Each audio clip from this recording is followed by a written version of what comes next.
crushing all your dreams. Eyes wide open now, truth you can't disavow. Echoes through the halls, crashing all your walls. Truth seekers, exposing the truth. Truth seekers, coming for you. Uncover the lies, open your eyes. Shadows try to hide, no place for them to bide. Light will pierce you through, reveal what is true. Running from your fears, can't escape the sears. Truth will hunt you down, tear apart your crown. Truth seekers, exposing the truth. Truth seekers, coming for you. Uncover the lies, open your eyes.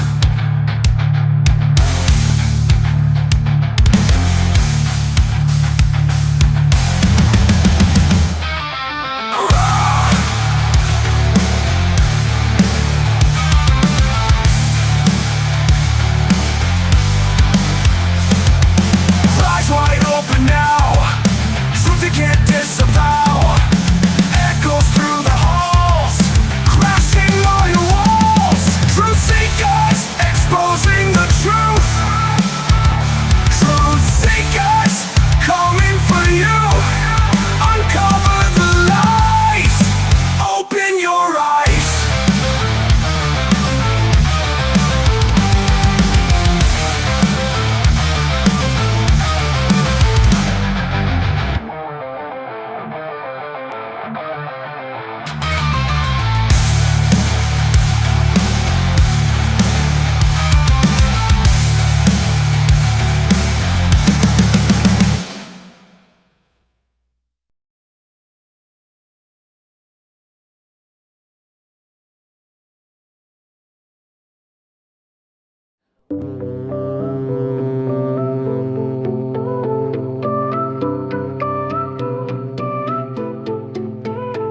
Stavatti's been a ghost ship, 20 years of empty claims, with hangars full of garbage and dreams that never came. Now he's fishing for new suckers to store more junk inside, while promising his gullible fans hover cars and free energy rides. We are working on anti-gravity. As soon as we get financed, which again is coming very soon. Divine insights were handed down, but now they cost a fee. In the wacky world of Wilcock, that's the way it's gotta be. Financial resets, debts erased, a world so fair and bright. The alliance never came, and neither did his wife. The wacky world of Wilcock, where make-believe is real. It's the wacky world of Wilcock, where make-believe is real. Just buy my course, $300. Enlightenment's the deal. In the wacky world of Wilcock, where make-believe is real. Extraterrestrial pals, they're coming here to stay. Disclosure's always just around, but aliens delay. Law of one, the Bible, Bhagavad Gita, all mixed up in one. David's stealing from the best, but his fans think it's a brand new one. Plagiarize and profit, that's his favorite routine. In the wacky world of Wilcock, where nonsense reigns supreme, we'll all get rainbow bodies, whatever that might mean.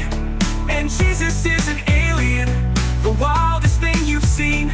David's on a hero's journey through dimensions far and wide. Draco reptilians know where he lives, so in his mansion he must hide. Catastrophes and end times were on the brink, he said, but my coffee's brewing nicely, and I'm still in my bed. The wacky world of Wilcock, where make-believe is real. It's the wacky world of Wilcock, where make-believe is real. Just buy my course, $300. Enlightenment's the deal. In the wacky world of Wilcock, where make-believe is real. No one's suffering like David in his mansion grand and tall, with eyes and steak and chicken, he's the loneliest of all. His teeth are fake as his prophecies and courses that he sells. In the wacky world of Wilcock, He's ringing all the bells. If we bathe in our own urine, we can gain superpowers. What do we doing the bath does help. Or you urinate before you get into the bathtub, and then you drink new water out of a glass, and when you're in the bathtub, you can do a little more. Buy my course, $300. Enlightenment's the deal. In the wacky world of Wilcock, where make-believe is real. His PowerPoint slides are packed with schizophrenic rants. Forced to stream on YouTube now, bankruptcy's a stance. Stavatti Aerospace, a Ponzi scheme they say. So pay pigs better pay up, or like Corey Good he'll stay. So many dates, so many dreams, none of them come true. But hey, don't fret, just buy the course and I'll enlighten you. For God's sake, take the deal, okay? But you have to take the deal and you have to cooperate. Rise, rise, rise. And you feel yourself, kinetic energy of levitation, tingling across your skin. In 2012 we'd all ascend, a cosmic shift was due. But here we are in 24, and nothing much is new. Mass arrests and combo busts, beliefs should quake in fear. Yet they're still here, sipping wine, and we're all stuck right here. In a world of Greer and Good, Crush and Lou, with their claims nobody tops David Wilcock, with his fringe and wacky games, while they're sharing UFOs and theories kinda tame. David's got aliens who wanna sleep with him and eat him, what a shame. He's the master of the bizarre, with rainbow bodies on display. In the wacky world of Wilcock, where nonsense leads the way. So here's to Dave, the shyster bold, with tales so far-fetched and grand. In his world of make-believe, where fantasy's second-hand, he spins his fairy tales and lies between his YouTube streams for his cat crystal ladies who gobble up his dreams. Greetings and salutations, friends, and welcome back. It's been some time since we visited the wacky world of Wilcock, mostly due to the fact that Wilcock has been doing nothing but repeating the same Q-tard nonsense over and over again for, I think, several months now. Every once in a while, there is some new wackiness to report. But we're here tonight because I suddenly realized that after decades and decades of grift after grift, Mr. Wilcock's grift may be at an end as soon as May of 2025. Now, those unfamiliar with him would wonder why that is, but those familiar with him and our previous coverage here would understand that Wilcock has this cycle of grifting that he does. For example, before the year 2000, claiming there'd be a global mass ascension event and we'd all get superpowers. And then when his predictions inevitably fail, he goes away for a while, sometimes for up to a year or two, before coming back with new startling, sensational stories and predictions of things to come, like in 2012 when he promised we'd all get rainbow light bodies and there would be a massive solar flash event that would give us all light bodies and superpowers and lead to the ascension of all of humanity.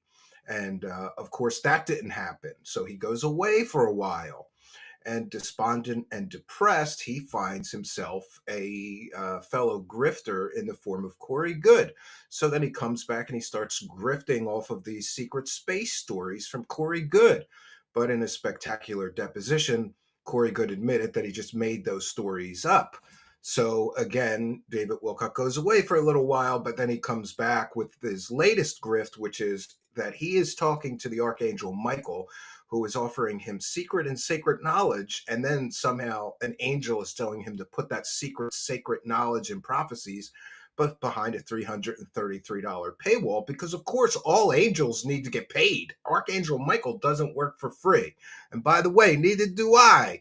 So tonight we have an easy goal. I think it's an easy goal of 50 super chats of $2 or more. We read every single one for those that are unaware. So we'll take a moment to check in with the live chat, and then I have some written comments, because I've been realizing that along with all of the funny stuff, there is a serious side to the sort of grift busting that we do here that is a societal benefit. And we want to make sure that, along with entertaining you with how stupid all of this is, that we also educate the public about New Age grifters and their various false promises, in this case, false prophecies, over and over and over again. We want to thank Quiver Lock for the first of the night and one towards the goal. That's 49 to go, in case you're keeping count. Quiver Lock, I love you, Steve. Thanks for everything, and I hope 2025 goes great. Well, for those unaware, that's why we're here tonight, because for those unaware, my birthday actually just happens to be May 31st. And this year for my birthday, I'm going to get the best birthday present ever. And that is that David Wilcock's latest grift is going to come crashing down. And that, my friends, is because David Wilcock has been promising his followers that by May of 2025, two incredible things will happen. The first wave of the ascension, whatever that means. I think he called it the first wave of ascension so he can try to weasel his way when nothing happens. You know, he'll just claim some world event is a sign of the first wave of ascension. I don't know, but twice before he predicted ascension and nothing happened. And remember, he's saying that the ascension is going to come by May of 2025. A very good rule of thumb, if you're a new age grifter, fake psychic, is don't give a hard date, because then that hard date comes and goes. And he's fallen into this trap twice before. And I think both times he was very desperate for money. So he overpromises, and then inevitably he underdelivers when his prophecies fail. So also he is predicting a mass ET contact event by May of 2025. And now remember, we've talked extensively about the test of a prophet. For those unaware with that biblical principle, what that means is if a prophet is wrong even one time, then they are not in communication with divine or angelic sources. They are not a prophet, they are a false prophet. So the good news, friends, is what's going to happen here is by May of 2025, even his dumb as rocks followers, the most ardent supporters of his, will have to admit that David Wilcock got those two huge predictions wrong if we don't have alien contact and ascension by May of 2025. So tonight we're sort of starting something new here, which is the end of the Wilcock grift. Praise the cash, praise the cash. David Wilcock, you better praise the cash hard, bro, because you only got a few short months for this latest grift before it all comes crashing down. And even your dumb as rocks followers, dumb as dirt, supporters of yours are going to have to admit that you got those two huge predictions completely and totally wrong. Just like you did with the mass rest predictions that you made over and over again, the rainbow light body predictions, the ascension predictions. He's gotten all his predictions wrong. Now, I'm here to tell you that if David Wilcock actually predicted these two things correctly, I don't know, I will eat my own shoes live on stream on my birthday. And by the way, my birthday is May 31st. So for my birthday this year, I will get to witness the spectacular public destroying of David Wilcock's latest grift, because only an idiot would still give him money or buy his nonsense after he spectacularly fails with these two predictions. So we have a wonderful countdown timer now. So David Wilcock has to get busy praising the cash and grifting, because he's only got 140 days, 4 hours, 44 minutes, and 39 seconds until everybody's going to know that he lied to everybody yet again and that his predictions didn't happen. So by the 31st of May, 2025, friends. So I don't know, maybe I'm a terrible person, but I'm happy that he's giving these hard dates, because it will be very easy to point out to stupid people after my birthday or on my birthday that David Wilcock lied to everybody for years and collected $333 from hundreds, thousands, perhaps tens of thousands of stupid people. We heard in the courtroom deposition of Corey Good that David Wilcock can sometimes make millions of dollars off of the crap that he sells. And the crap that he's selling now is apparently 5 prophetic books of prophecies from this Archangel Michael. And chief among those two big prophecies of the Archangel Michael and David Wilcock are, again, that we're going to get a mass ascension event all over Earth, and that there will be open ET contact with angelic extraterrestrials that look like angelic humans. And that will all happen by May of 2025. So today, friends, we start the countdown. Only 140 days. Tick-tock, David Wilcock. You better start doing more streams and grift real hard, because you only got 140 days until you're not going to be able to grift off of this angel crap anymore. Now, do I think he'll stop grifting? No, but at least that will be one more major failed set of predictions that we can add to his history in order to educate people. And we have Gaius Caligula with a kind and generous $1.99. Another one towards the grift. So Suffa Bish, love you, Steve. Favorite Italian. Do you mean favorite Italian person or favorite Italian dish? I used to work in an Italian restaurant many years ago. It was one of my first long-term jobs, and I was everything from a busboy to a dishwasher, then a busboy, then a waiter for a short time. Really like Italian food because of that experience. Oh, wow, look at this. Very generous of Fat Chick Thriller, the MVP lately of buying gifted memberships. And here, my friends, is why you should smash that subscribe button right now, because when kind and generous people like the extremely kind and extremely generous Fat Chick Thriller gifts 50 memberships, they get distributed out to the people in the live chat who are subscribed to our channel but not yet members. So make sure you smash that subscribe button. You too could get a free membership. I'm just going to read some of the people. There's 50 of them. Fat Chick Thriller, so generous. That's like $250. Very generous of Fat Chick Thriller. Thank you so much for your kindness, generosity, and support. And it warms my heart, and it also warms our cash clown's heart that you kind and generous people like Fat Chick Thriller are out there helping us to praise the cash. Praise the cash. Praise the cash. Praise the cash. The blue chickens command you to praise the cash. Praise the cash. Praise the cash. Yeah, so I'll just read, I'll try to read some of these people. How many? 50 memberships gifted by Fat Chick Thriller. Very generous. So Salty Pug, TBG299, IRL, Double Tap Ranger Outdoors. Glad to see that one. Regis Theron, Last Kin, We Are All Vultures, Justin B, Zemaludis. I'm sorry, I'm having trouble reading that one. Let's see this one here. Zamulus got a free membership. Harble Warble got a free membership. Matt Danger, all these people and many more. My chat is totally lit up with people who got free memberships. Fat Chick Thriller says it's the final Feltdown. Yes, and we have so much fun stuff to share with you. Thank you for your kindness. Another one towards the goal. But I feel like we already hit our goal because of that big 250 from Fat Chick Thriller. We are well funded for tonight's broadcast. Quiver Lock with the kind of generous $4.99.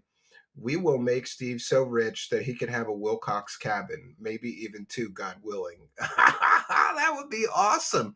That would be awesome. Yeah, lucky bastards, says Curtains. But don't worry, other people may. Make sure you subscribe, Curtains, because other people may gift memberships. You still have a chance to win. And we are well on our way to the goal. The goal is 50 super chats of $2 or more, but we already blew past the $100 goal with the Fat Chick's Thrillers kind and generous 250. So before we begin with the more comedic parts of tonight's show, one of the things is we keep getting demonetized. So I've decided, our streams do, because of some of this crazy comedic stuff that we do, and I don't know. So I've decided I'm going to start putting the more serious part in the beginning of the show. And so I've written some comments just to educate people about David Wilcock and his history of false predictions, pseudoscience, and evidence-free claims. David Wilcock is a prominent figure in the Ancient Aliens television series and a broader conspiracy and pseudoscience community. and he's built a career on promoting completely unverified claims, fantastical conspiracies, and dubious spiritual insights. Despite his extensive following, Wilcock's credibility has repeatedly been undermined by his history of completely and totally failed psychic predictions and his partnerships with admitted hoaxers like Corey Goode, as well as his penchant for monetizing unverifiable information that he claims is true. David Wilcock has a legacy and long history of failed predictions, which makes me wonder, why does he have a huge following if all of his psychic predictions fail?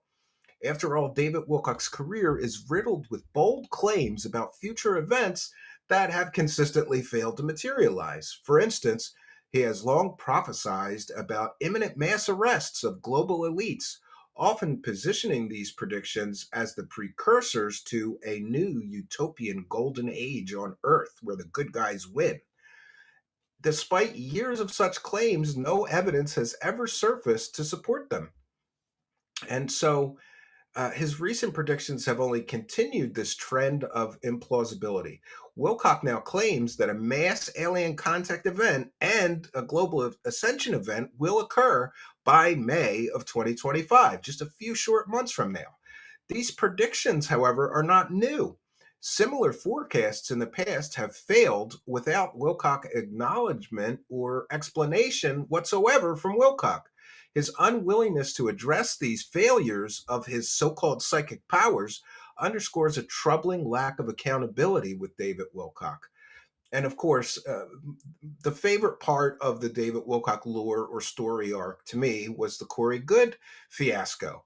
One of Wilcock's most notorious collaborations was with Corey Goode, who gained international fame as a supposed secret space program whistleblower.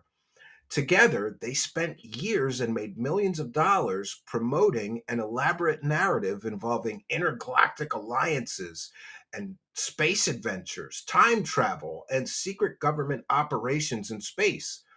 However, in a stunning admission during a legal deposition, Goode confessed that he had fabricated many or most of the stories.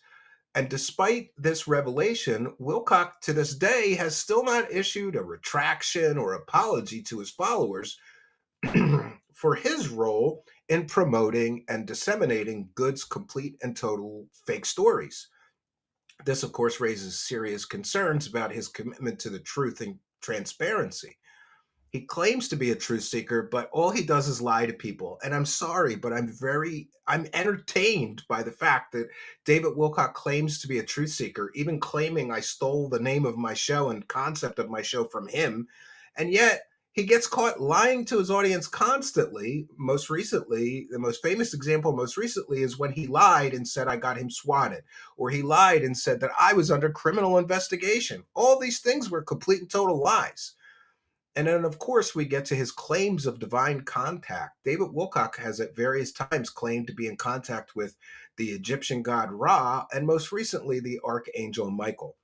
Wilcock has frequently claimed to receive direct communications from the archangel Michael, which he presents as divinely inspired guidance. This purported celestial connection has been a cornerstone of his latest spiritual teachings and $333 products, which he sells to his followers. However, these claims are unsubstantiated and bear striking similarities to other forms of automatic writing and channeling that have been debunked as psychological phenomena rather than genuine supernatural experiences.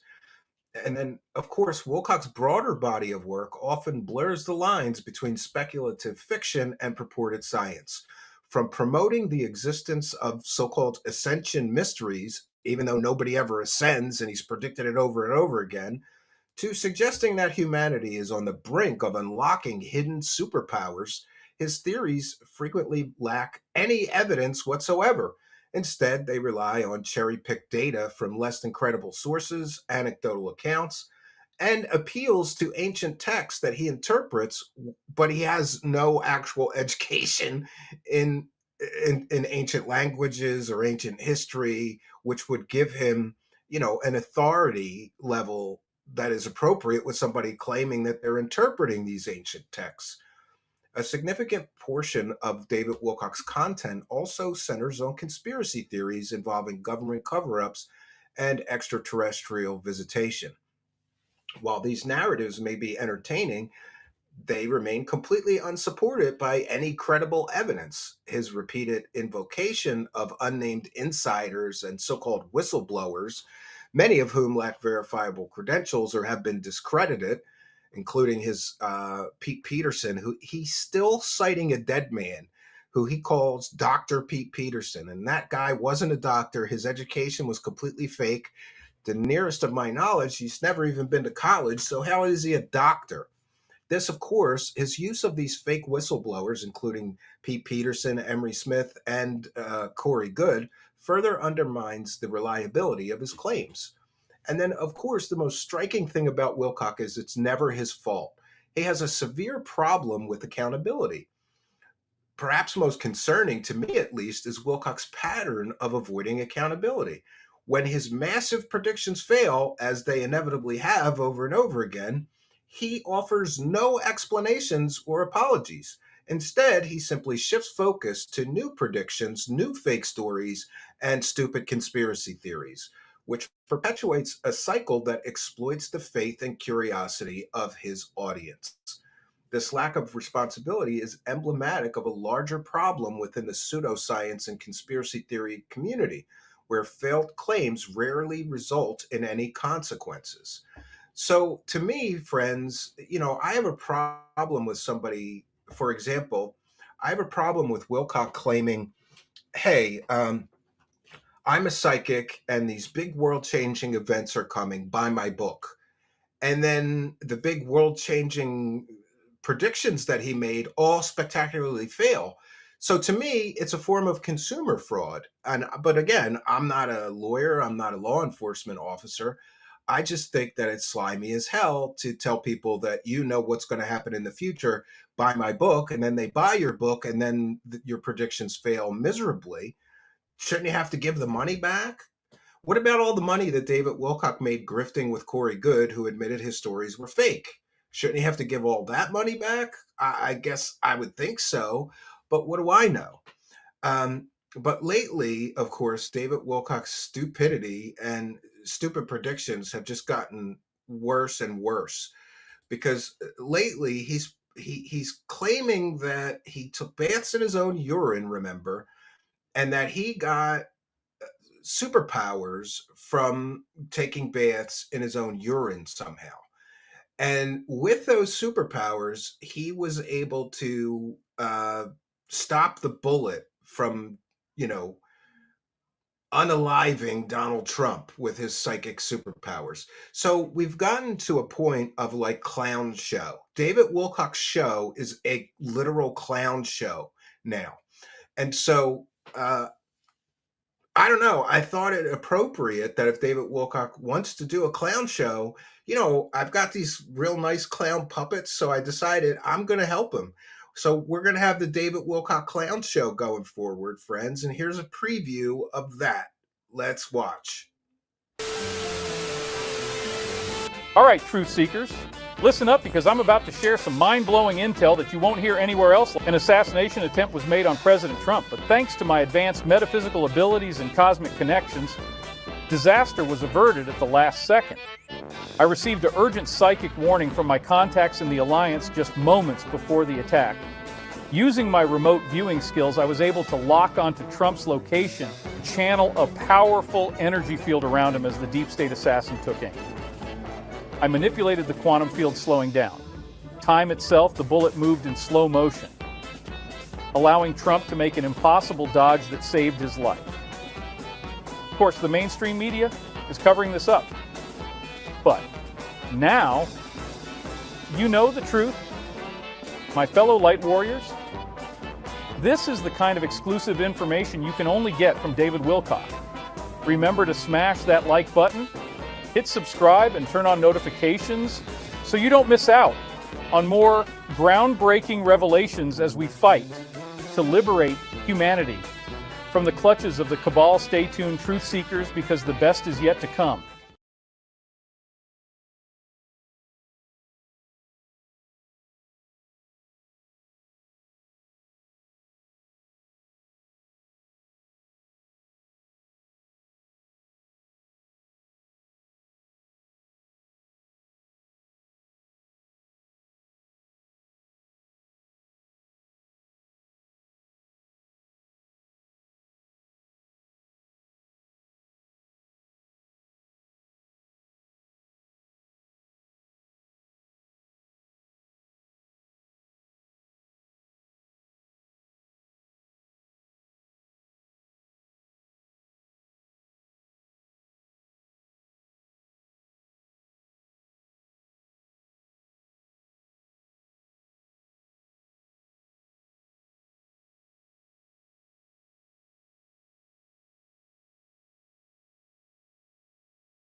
Oh, I apologize. I didn't realize I was muted. See that? Fat Chick Thriller with a kind and generous 7.99 Australian. Chat smelling mighty broke. Let's get some donos for the goal. Praise the cash. God bless the goal. Well, thank you for your kindness, generosity, and support. Is much, much appreciated. Fat Chick Thriller, the MVP tonight, right? Fat Chick Thriller. I realize, hey, give me a break, okay? This new software is killing me because the old software, when we played a bumper, would just mute your microphone, and now I have to do it and undo it manually. So that's my excuse, Fat Chick Thriller. But thank you. I'm glad you got a laugh out of that.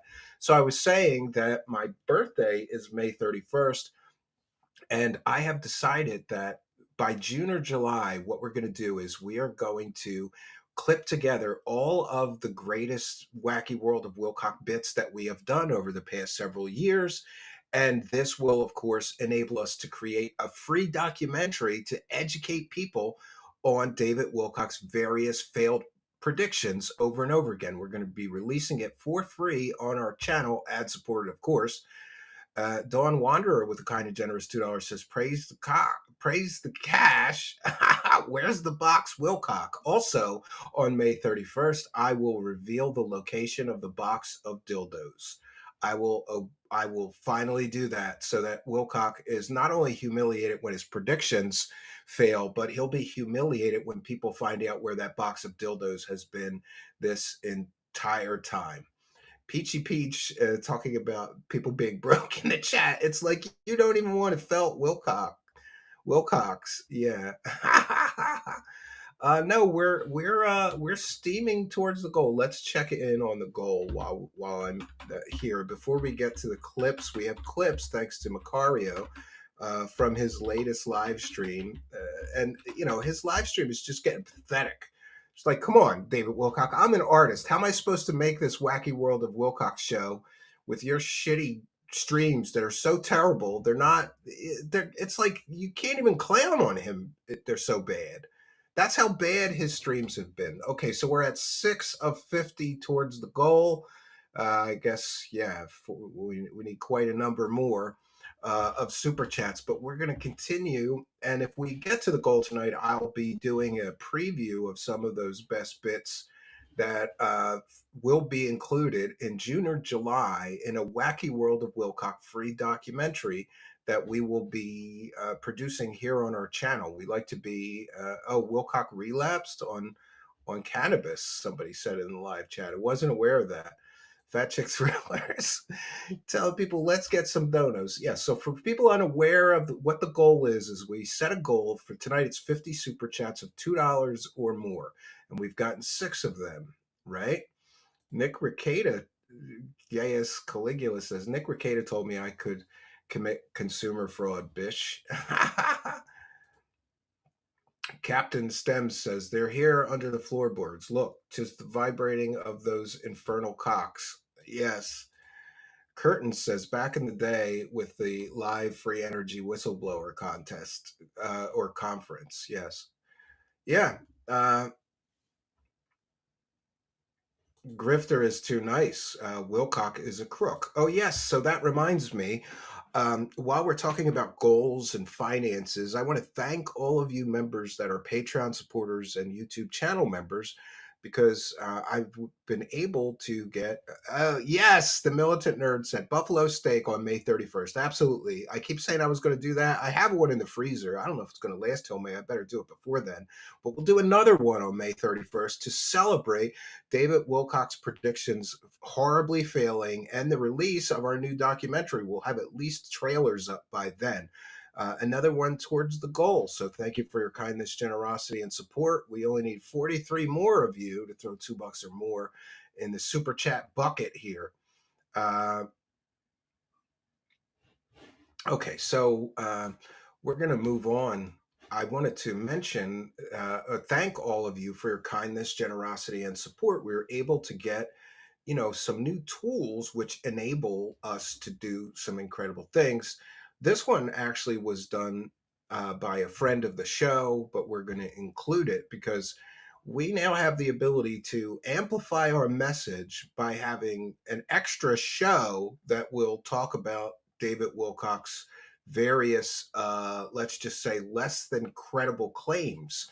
And this one was done by Osiris Christensen, who David Wilcock accused me of being. Remember the Stephen from Canada? He's another Stephen from Canada.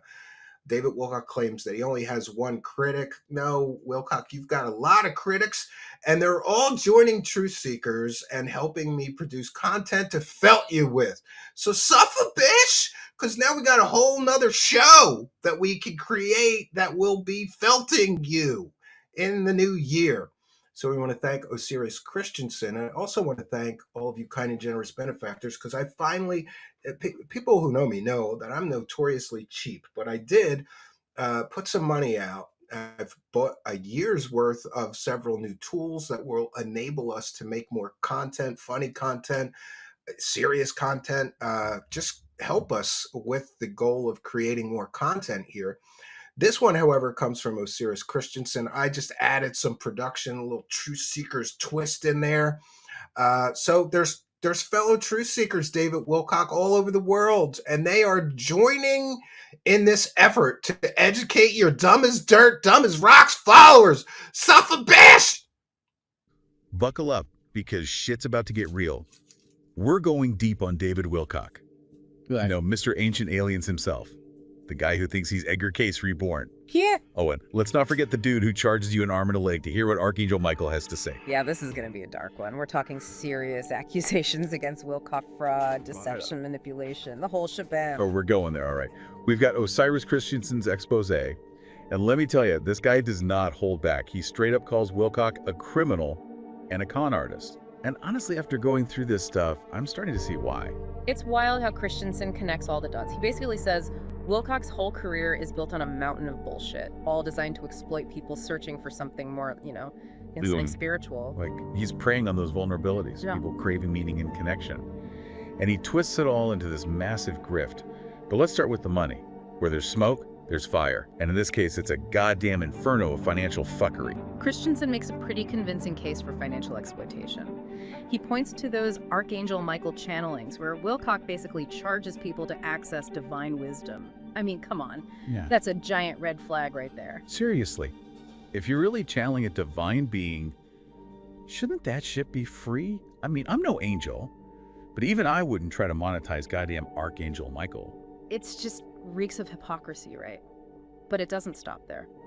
Christensen also digs into those shady investment schemes Wilcock's been promoting, those retreats that cost a fortune, and a whole buffet of overpriced products and services, all preying on people's desire for spiritual growth. Sounds like a cosmic pyramid scheme to me. Yeah. With Wilcock sitting at the top, laughing his ass off all the way to the bank while his followers empty their wallets for a bunch of empty promises. Speaking of empty promises, let's talk about Wilcock's supposed prophetic abilities.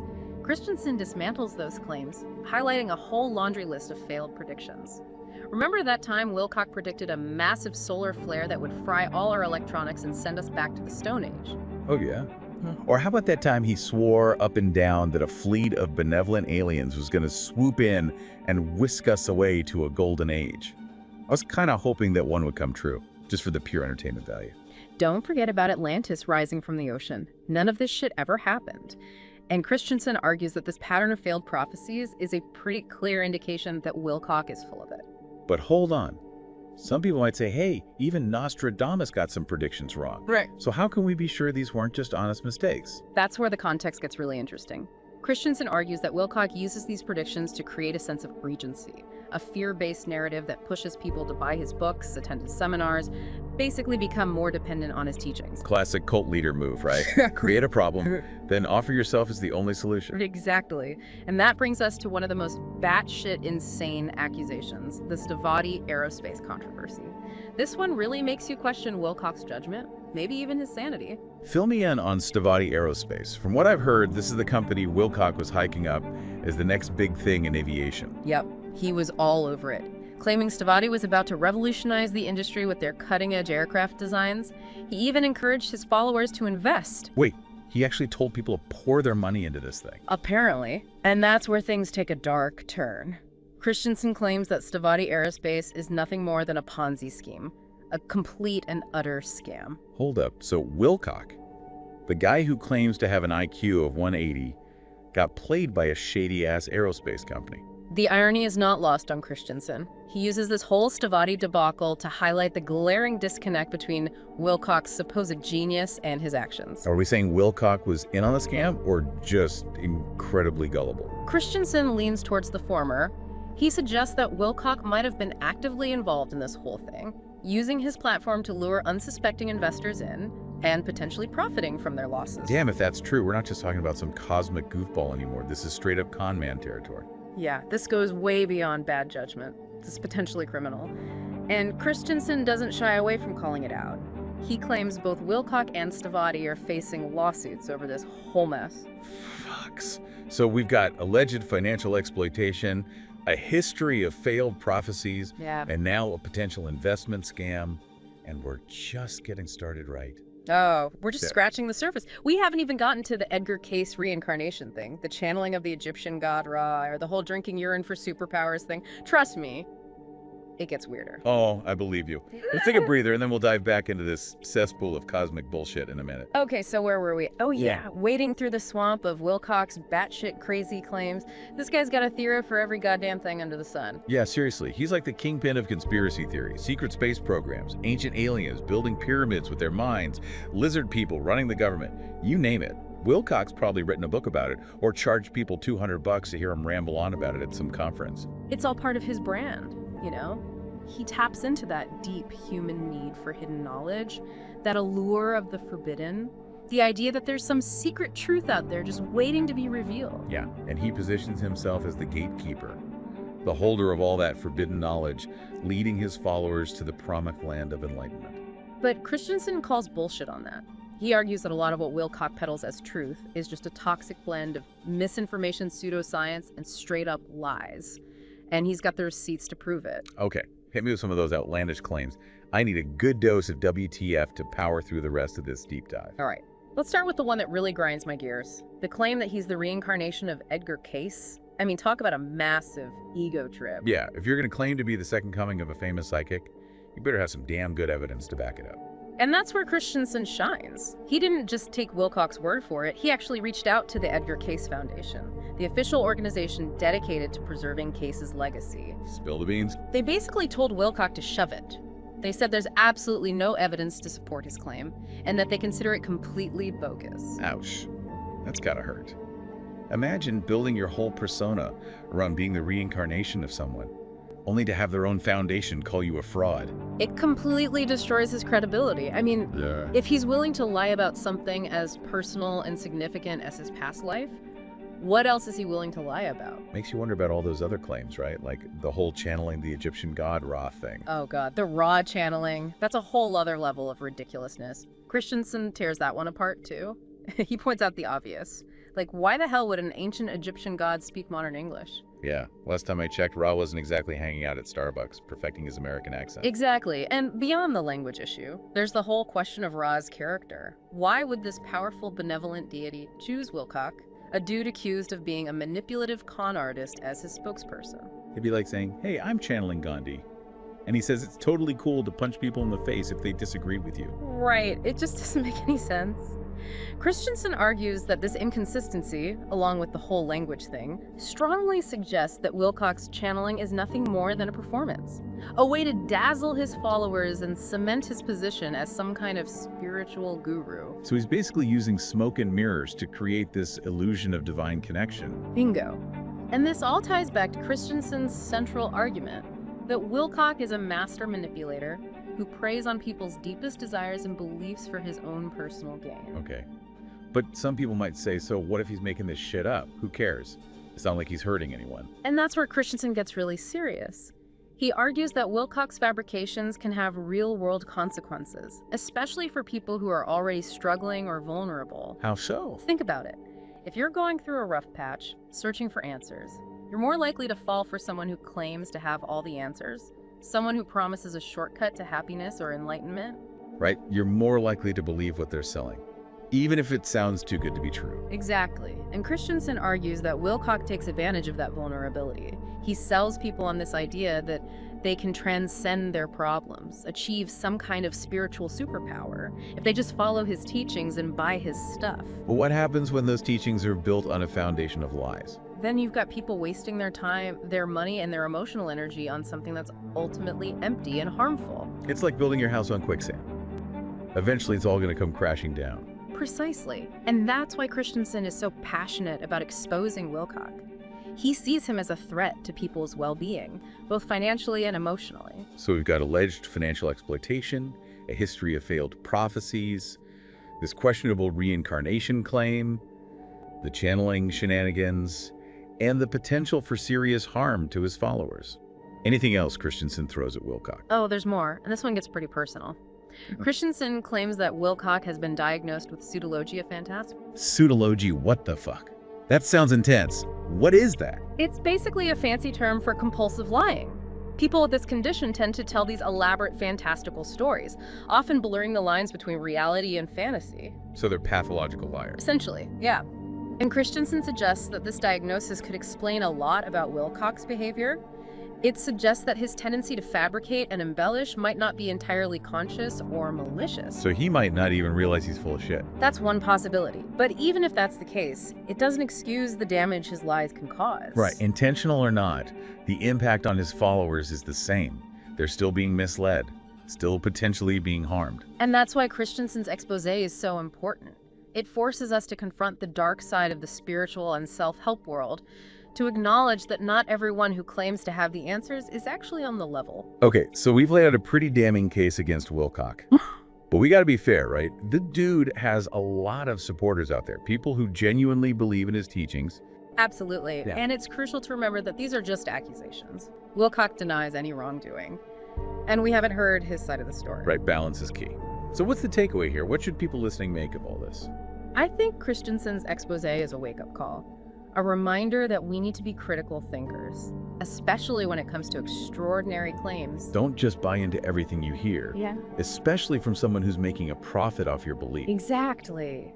Do your research, ask tough questions, and be willing to challenge the status quo, even if it means questioning someone you admire or respect. Because sometimes the truth is a lot stranger and a lot darker than fiction.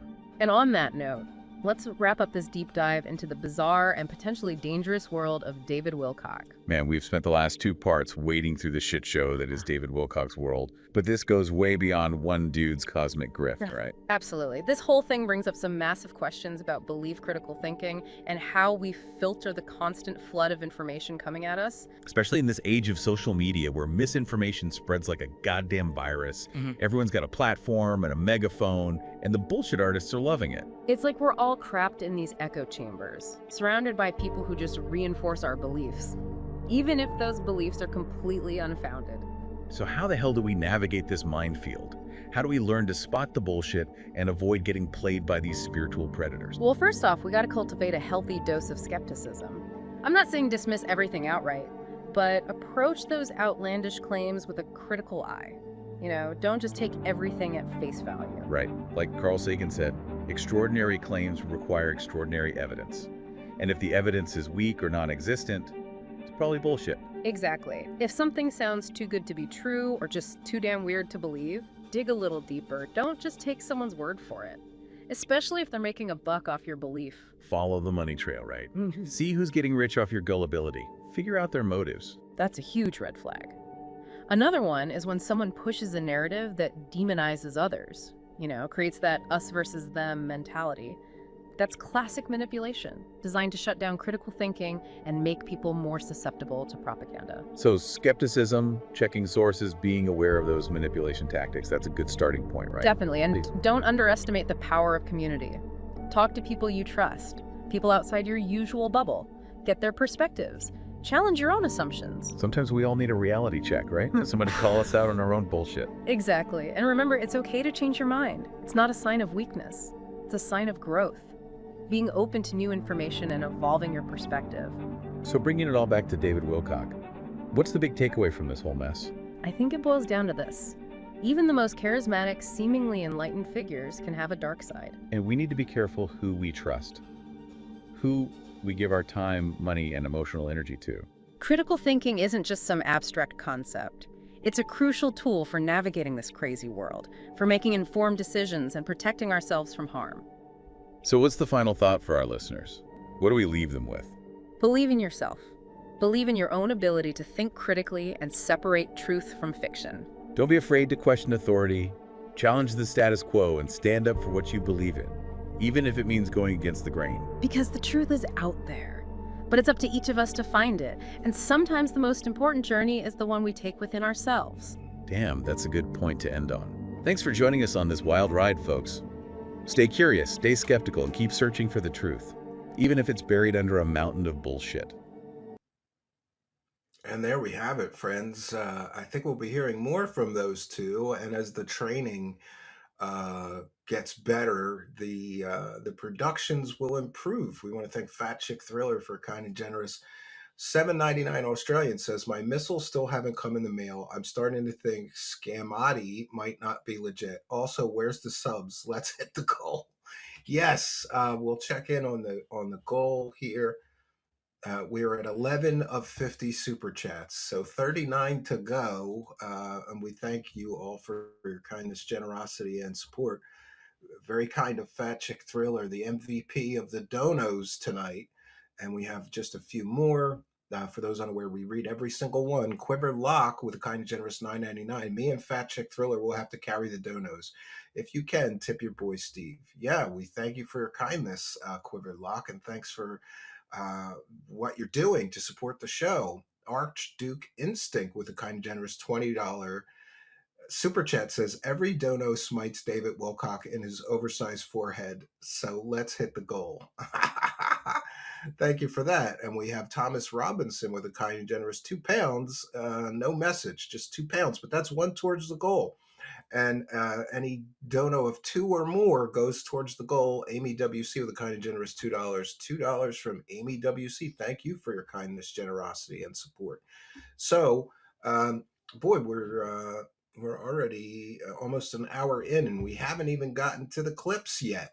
But I was just looking, and I wanted to also take a moment to say that we were generating some of this AI content with Wilcock saying things, and I have done so purposefully without cloning his voice, but recently we got that as a tool. So this will be the last couple of times where we hear the truth from David Wilcock without getting his voice as well. So lots of improvements coming to Truth Seekers here in the new year.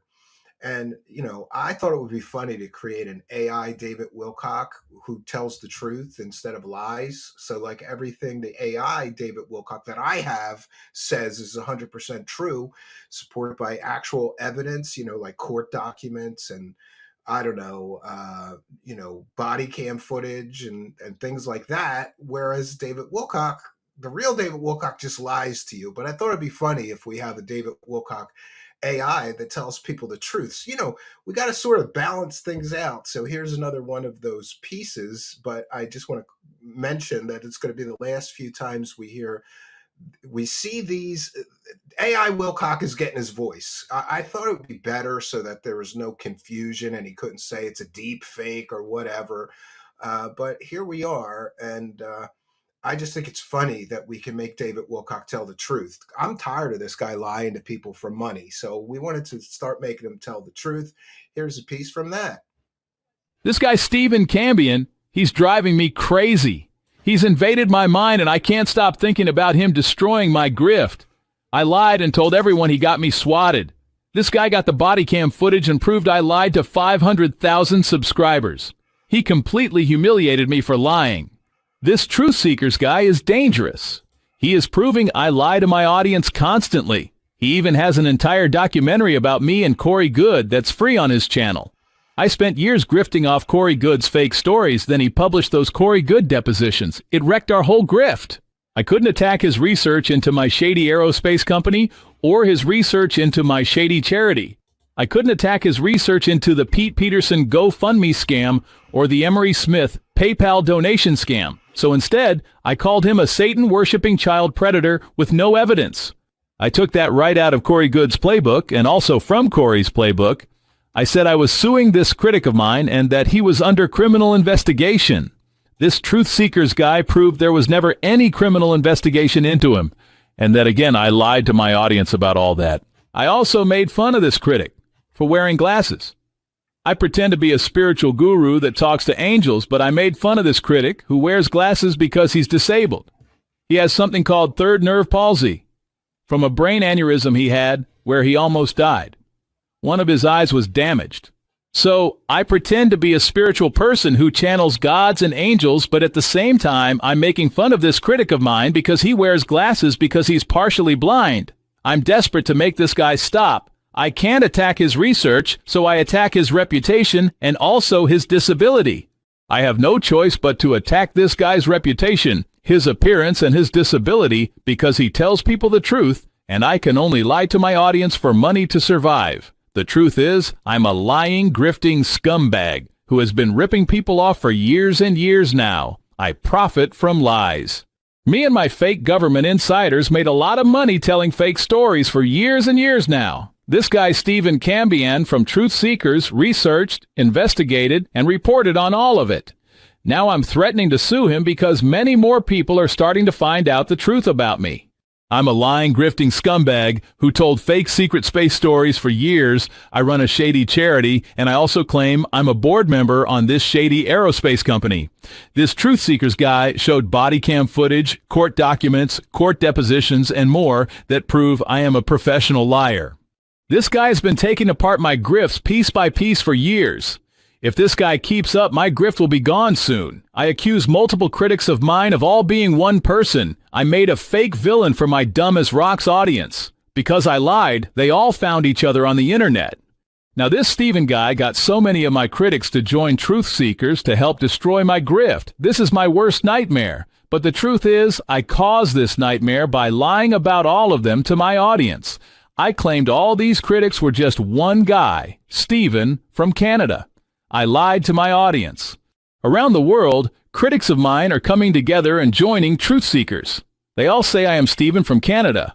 By lying to my audience, I did this. Everything I do against this Truth Seeker guy backfires against me. He grows more powerful every day, and I grow weaker. They are busting my grift. My numbers are dropping, and the money is drying up. I predicted ascension and a huge alien contact event by May 2025. When that doesn't happen, my grift will all come smashing and crashing down. All my other predictions failed. These will too. I won't be able to grift when these prophecies fail. These bunch of truth seekers keep reminding people of all my past failed predictions. It's a nightmare trying to grift under this kind of scrutiny. I used to be able to scam people with my fake psychic powers. Now that these truth seekers are on the case, I'm completely and totally screwed. They keep reminding people that I scam people off Corey Good's fake made-up secret space stories for years. I told everyone I vetted him and had other sources confirming his stories were 100% true. Turns out my confirming sources were just other wackadoos. His stories were all made up and fake. I made millions of dollars grifting off Corey's fake stories, then I shamelessly just came back claiming I was channeling the Archangel Michael and I know the future. The angel said Corey's stories were true. That alone proves I'm not channeling angels. Angels don't lie, but I do, and I lie a lot. I'm David Wilcock. I'm a professional liar. I lied about Corey and his secret space adventures that was all fake. I lie about my fake government insiders, Emery Smith and Pete Peterson. I lie about being Edgar Casey reincarnated. I lie about channeling angels and gods. My entire life is one big lie. Steven is reporting all my lies and opening everyone's eyes. If this guy keeps making videos, my grift will come crashing down by May of 2025. But maybe sooner since my shady aerospace company Stavatti is also collapsing. It's being sued by creditors and investors. Stavatti is one big lie too.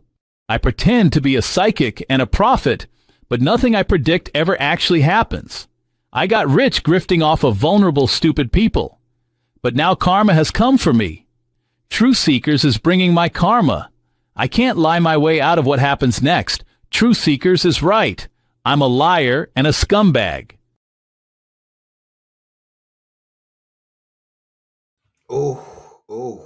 Yeah. It gets better though. I have just a few more clips like that to share, but actually we're going to get to the actual David Wilcock clips provided by Macario. So these are clips from his latest live stream.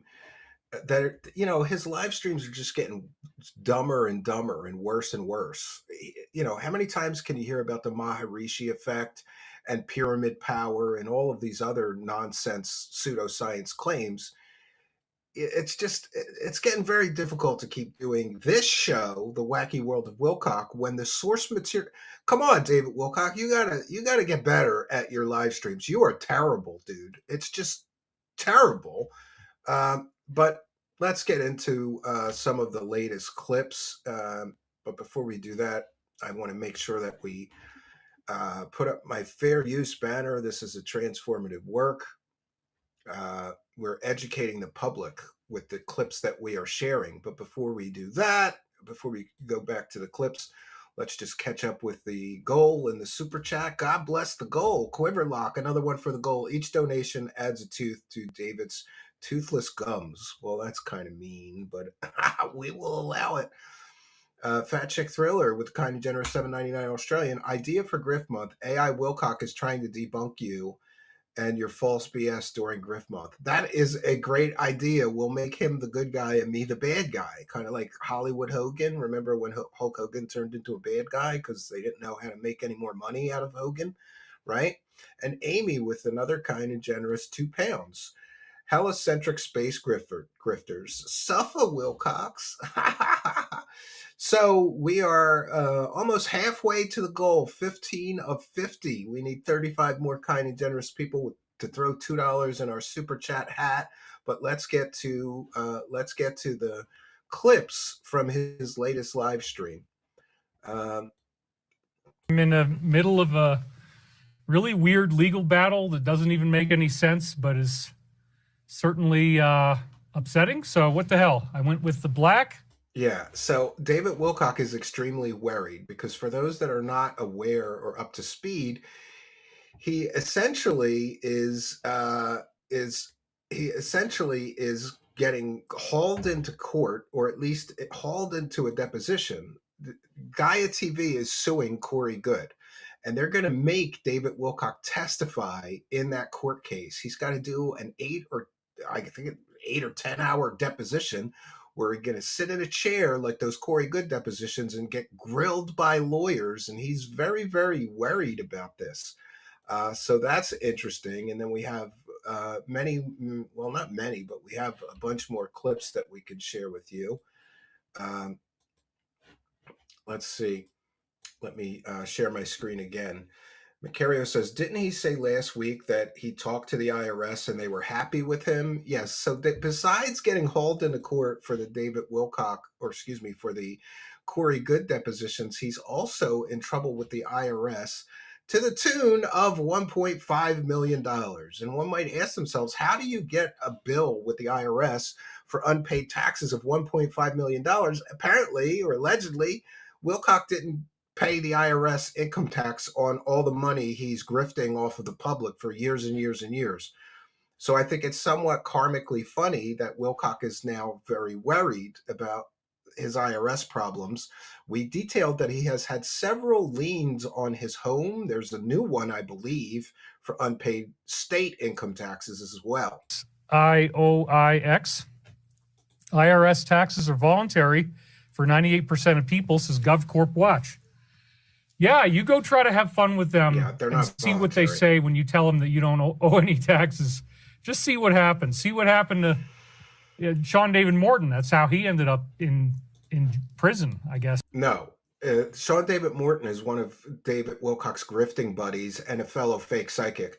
Sean David Morton scammed a bunch of old grandmoms out of their life savings. His prison time had nothing to do with the IRS, David Wilcock. Why are you lying to your followers? I guess he wants to, help his buddy who's a fellow psychic fake grifter that scammed old ladies and grandmoms and grandpops out of millions of dollars. Was trying to do that stuff. But anyway. Yeah, that wasn't the case. The Sean David Morton case had nothing to do with that. Nothing to do with that. Let's go to the next clip. And Macario says he read the wrong message. Now it's going to take a year or two for Stavatti to have product. So David Wilcock keeps saying that His aerospace company is coming up. Remember, 3 years ago, friends, he said that they would have a working hover car prototype. I think it's 3 years ago. It's at least 2.5, maybe 3 years ago. He said they'd have a working hover car prototype. They've got nothing. They don't have a remote control drone at this point. So it's a spectacular failure of a so-called aerospace company who, again, his aerospace company is being sued by creditors. They're being sued by not just creditors, they're being sued by creditors, and they're also being sued by a former investor who called their company an investment scam and a Ponzi scheme. That may explain why they're having trouble getting new investors. How does it feel to be a billionaire, David? I wouldn't know. I'm a hell of a long way from that.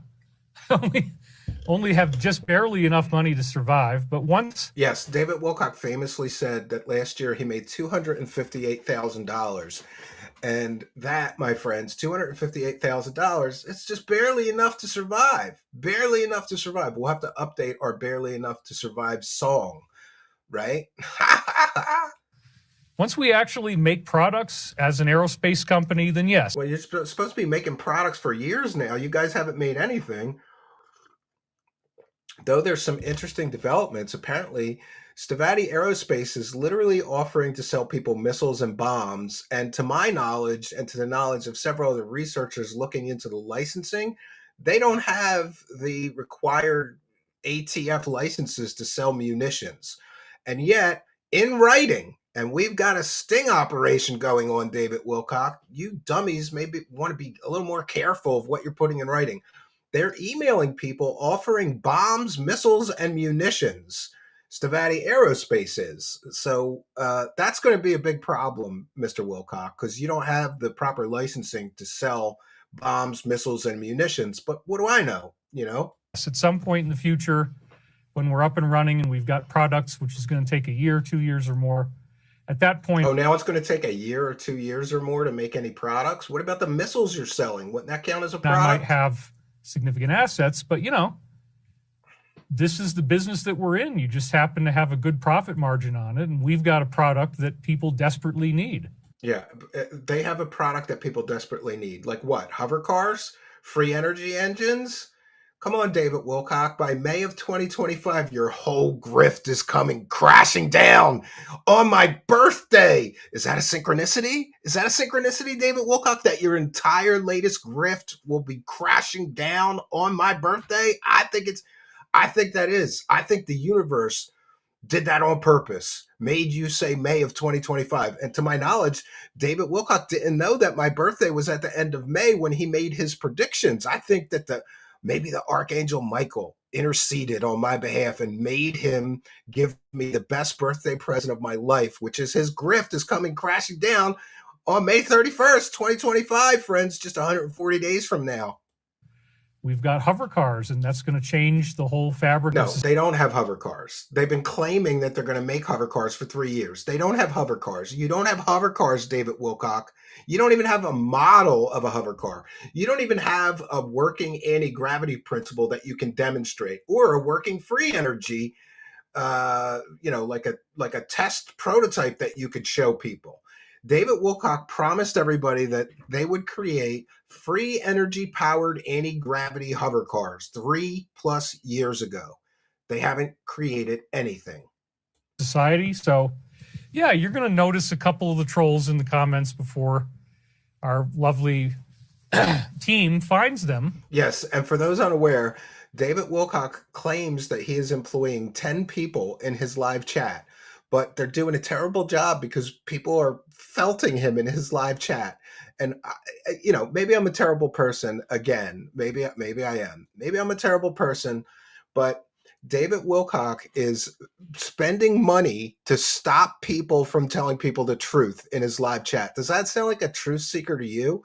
Our live chat, for those unaware, is basically uncensored. As long as you don't go crazy, don't say certain keywords, racist things, or whatever that YouTube doesn't like. But we don't censor people who are offering, questions or comments. He claims that he has to pay 10 people to make to clean out his chat. And I checked in on some of his latest chats, and it looks like there's more trolls felting him in the live chat than fans supporting him, which you got to admit is kind of funny. We want to thank Mr. Slaughter for kind of generous $4.99. If streaming doesn't work out, Wilcock can rent his forehead out for advertisement space. Suffer hairline? Yes, yes. Jeffrey and Niggy with a kind of generous $20. That's a super sticker. Someday our software will correctly interpret those, but it's a pair character dancing under a rain of confetti and taking his hat off to say, "You are amazing." Well, thank you for that. At least I get the description of it, right? We're going to check in with the live chat. Okay, we're caught up on the super chats. Yes. Boudreaux Wilson says, yes, yo, Steve, don't tread on my grift. Laugh out loud. David loves his soy enemas, says Chromo Lonzo. Oh, geez. The Watcher says, I effing love to troll him. You people are costing him a lot of money. Do you know how much it costs to hire 10 people to clean out your live chat? I mean, even if you're only paying him $20 an hour, he's doing 6. Like, let's say he's paying each of those 10 people $20 an hour. He does 6-hour live streams. So that's what, $120 a person times 10?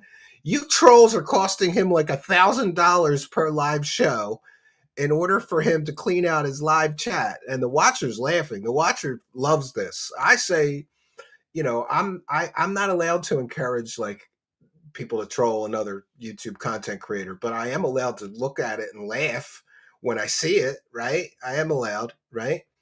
Yes, Admiral says that's why he can only get by with 250K. Yeah, because he's got to pay to create an echo chamber so his dumb as rocks followers don't recognize or realize the truth about him. And how's that feel, David Wilcock? Our chat's not censored. Anybody can come here and disagree with me or say I lied to my audience or argue with me because I'm not an intellectual weakling and a coward. Steven says, I'm proud to be on his muted list. Yeah, he muted my channel. I have a few YouTube accounts. He muted both of them. And that was back when he still had his wife, taking care of the live chat, Louis Camus says, so that's why his comment section on video is so clean. If you see any of his videos after the live stream, yeah, they just delete. Wilcock is such an intellectual weakling and a coward that he has to delete all the negative comments because his tiny, fragile, eggshell-like little ego can't take people calling him a liar, even though he keeps getting caught lying. Like, let's just examine for a minute that he got caught lying about being swatted to 500,000 people. Listen, you ever have anybody in your life that lied to you? It's one thing for somebody to lie to a family member or a friend or neighbor or whatever, that you're lying to one person. But when David Wilcock fires up his live stream and lies to people, he's lying to 500,000 subscribers. That is lying on an epic level, friends. It's just lying on an epic level. I, for one, can't believe it. All right, let's go to the next clip. We're going to try to get through these quickly because I do believe that, honestly, Wilcock is so terrible and desperate for money. He's basically just doing the super chat. He's doing the super chat shuffle, trying to get money, right? I do believe that I am one of an army of people who actually are telling you the truth. He believes. I believe I'm telling you the truth. Then why do you keep getting caught lying, David Wilcock? If you're telling people the truth, why do you need an army of moderators to delete all of the comments of people pointing out your specific lies and educating people about how often you lie? If you were telling people the truth, you wouldn't need to be paying 10 people to clean up your comments in your live chat. That alone proves that you are not telling people the truth, Wilcock. You're lying to people.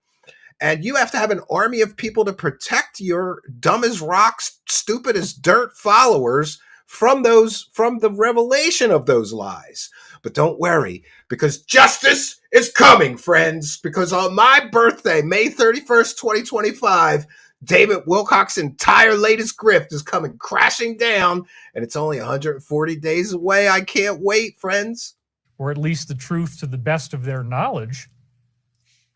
And I'm ready to do this fight. I'm ready to go into 2025, the prophetic year. What is he fighting besides the IRS and creditors that are suing his shady aerospace company? And I guess he's fighting me, right? He's fighting me because we're revealing all of this stuff to his dumb as rocks followers. Can't be good for business. And I got to say, I was more or less willing to walk away from Wilcock's grift until he was so reckless that he decided that he was going to tell everybody that I'm a criminal under investigation and that I'm a Satan worshiper. And of course, he called me a child predator. So we decided to continue coverage because he deserves it. He deserves it. That apparently involves a first contact between humanity and positive angelic ETs who are essentially Christians and have been trying to teach us the same thing. Yes, so he's claiming, let's go over that again. He's claiming that these angelic ETs there will be a mass contact event by May of 2025. I don't know about you, but I can't wait to see I can't wait to see them angel aliens, right? I can't wait to see the angel aliens, David Wilcock. And you said this is all going to happen by May of 2025. That apparently involves a first contact between humanity and positive angelic ETs who are essentially Christians and have been trying to teach us the same thing. Oh, they're Christian angel extraterrestrial. They're Christian angel aliens, and they're all coming to Earth. And there'll be a mass contact event by May of 2025. David Wilcock, what are you going to do, bro, when your grift comes crashing and smashing down? And don't worry, I'll be here to remind everybody of your grift. I will be here to remind everybody. So that's that one. Yeah, and of course, he's running out of stuff of his own to grift on. So again, he's saying the Alliance, which is a Q-tard Telegram poster and Twitter poster, Shadows of Ezra, supports him. And he's so running out of material that now he's grifting off of other grifters' grift. Because Dr. Stephen Greer is revealing 6 new whistleblowers. But if you know anything about Dr. Greer, his last 6 whistleblowers, a bunch of them got called out and debunked as being complete and total frauds and liars. My favorite of Greer's past 6 whistleblowers was Michael Herrera, who made all these claims, right? And went on the Sean Ryan show. But then his commanding officer, the guy who was his boss in the military, came out and said, nothing he said on the Sean Ryan show ever happened. He made all of that up. But now David Wilcock, so desperate for material, is grifting off of Stephen Greer's grift, right? You gotta love it. You just gotta love it. This came from the Alliance. I just gave you a little background on. There is no Alliance. The Alliance is an artificial construct that Wilcock uses. He claims they're like the good guys in the government. And it all came from Pete Peterson, a senile old man, the fake Dr. Peterson with the fake education. Yeah. On them. So if you don't know anything about this, now you know that they are endorsing this, that he's got 6, or we don't know if it's. No Alliance is endorsing this. A Q-tard Telegram poster is endorsing this. 6 whistleblowers, but it's whistleblowers about 6 new sites. Maybe one of them worked at more than one site. I don't really know. Anyway, you can find this on X. David Wilcock is so desperate for material that half of his show now is reposting Q-tard posts. And not for nothing, but hasn't everybody moved on from the fake Q-tard nonsense? We all know that the Q-tard stuff was all nonsense, but there's still some holders on, like Shadows of Ezra, who basically just posts nonsense constantly. And by the way, Shadows of Ezra doesn't know who David Wilcock is, but said he sounds crazy when people contacted him. Yeah, and here's those messages. Macario put it in. He says, Shadows of Ezra says, I'm not connected with him in any way. I'm not sure what I can do to stop him. I have absolutely no connection to this Wilcock person. Well, he's stealing content and making half of his show about your Q-tard posts there, Mr. Ezra, Shadows of.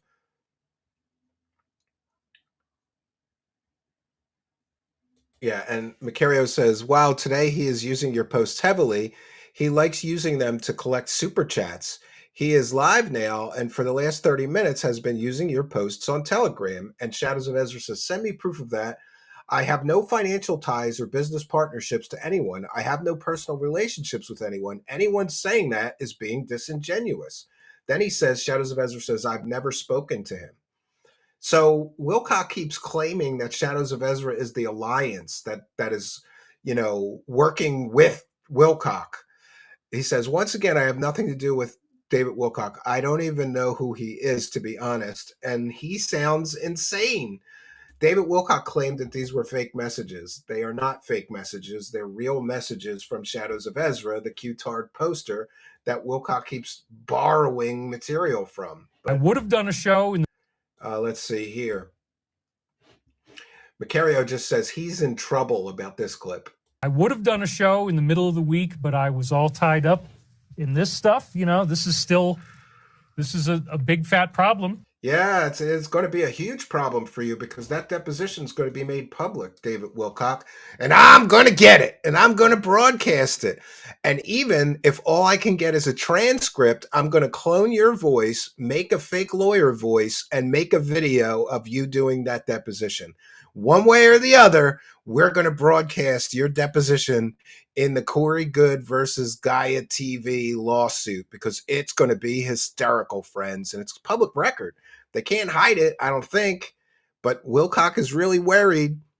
Apparently, Wilcock made some kind of settlement with Gaia TV, and he's kind of claiming they can't haul him into court and it's voluntary. No, it's not.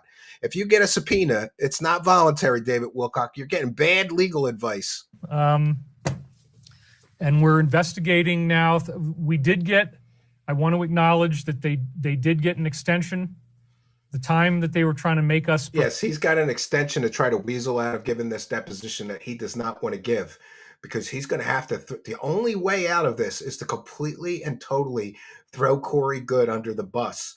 But he knows how vengeful and malicious Corey Good is. So he doesn't really want to throw Corey Good under the bus. This is my opinion. I'm entitled to it. Perform on these tasks was completely impossible. We couldn't even find people to hire during Christmas anyway. So yeah, Wilcock claims that it's harassment if you subpoena somebody during the holidays. Oh, we're going to have to screen capture that for a future episode. We need more time depending on what we're going to do and how we're going to handle this, but they did grant us that time. So I am in a much better mood about it than I was if the deadline is, let's say, Monday or Friday, and I could be in contempt of court and very quickly end up getting dragged into court if I just said, no, I don't feel like doing it. It's not like that. Oh, you said before that this was voluntary and you didn't have to do it. I guess you're going to have to, Wilcock.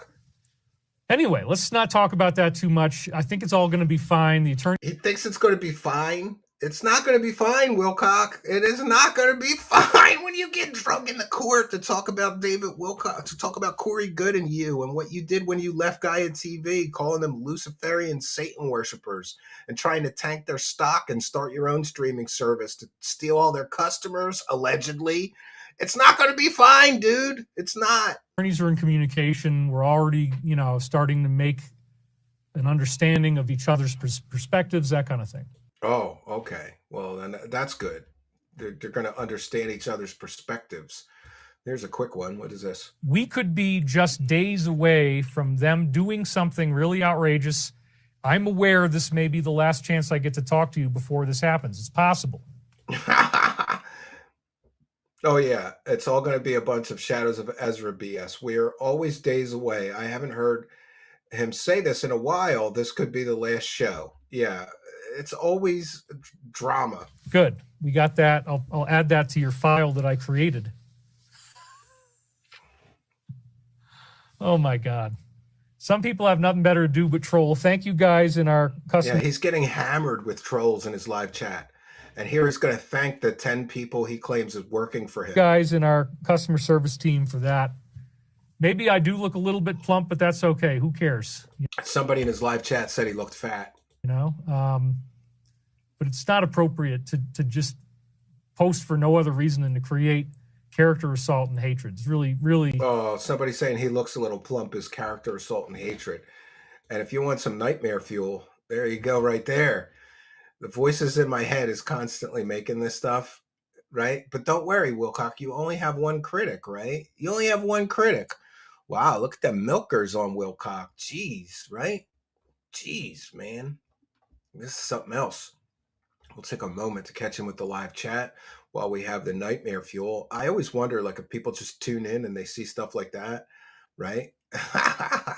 Fat Chick Thriller with another kind of generous $7.99 Australia, May 31st, 2025, the day of reckoning for Wilcock, the day of ascension for truth seekers. 2025 is the year of truth seekers. Yeah, well, let's hope so. I think I might have missed one, so let me scroll through here and make sure that I did. We never want to miss a super chat. By the way, if I ever do, just put in all capital letters, right? Yeah, I think that we got them. Yeah, we did get them. So let me just scroll through and catch up with the live chat. We'll continue. If you're just joining us, please be sure to subscribe, like the video. It really, really does help. We've got somebody gifted 50 free memberships today. So very kind and generous people. If you're a subscriber but not yet a YouTube channel member, you will possibly get a free membership. Chromo Lonzo says Truth Seekers is ascending. That's the only ascension that's happening. Kevin Alt, can you interview Leon? Says Kevin Alt. I tried, and largely Mr. Kennedy wants to leave this stuff behind him. That's kind of what I was told. You know, we did interview Jordan Sather. I was going to interview Jay Widener, but he's a busy guy too, and kind of, I don't want to say blew me off, but yeah, it kind of blew me off.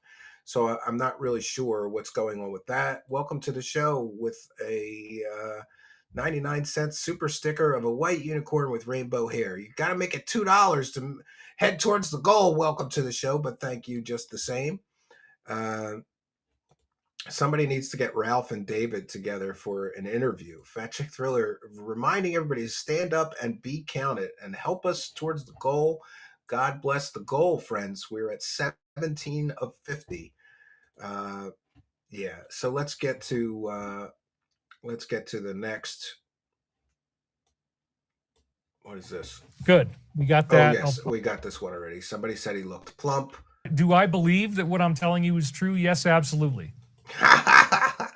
Oh, so it's okay to lie to people as long as you believe that you're telling them the truth? Jesus.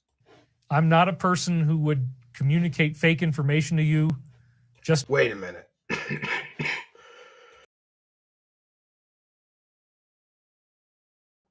He just said, I'm not a person who would communicate fake information to you. David Wilcock, you spent 5+ years communicating fake Corey Good secret space adventures, and you just said you're not a person who would communicate fake information? I got to back that up. Did he really say that? He did. I'm not a person who would communicate fake information to you just because I want views. I don't even need to be on the air. Yeah, he does need to be on the air, and he said it many times. His only income is from dancing around for YouTube Super Chat and money from YouTube, and he's only making $10,000 to $20,000 a month on YouTube. That's his only income. So when he says he doesn't need views or he doesn't need to be here, he's lying. He just said, I wouldn't communicate fake information to you. Then he communicates fake information. This, my friends, is a definite sign of a pathological liar. I'm not going to communicate fake information to you. And by the way, I don't need to be here.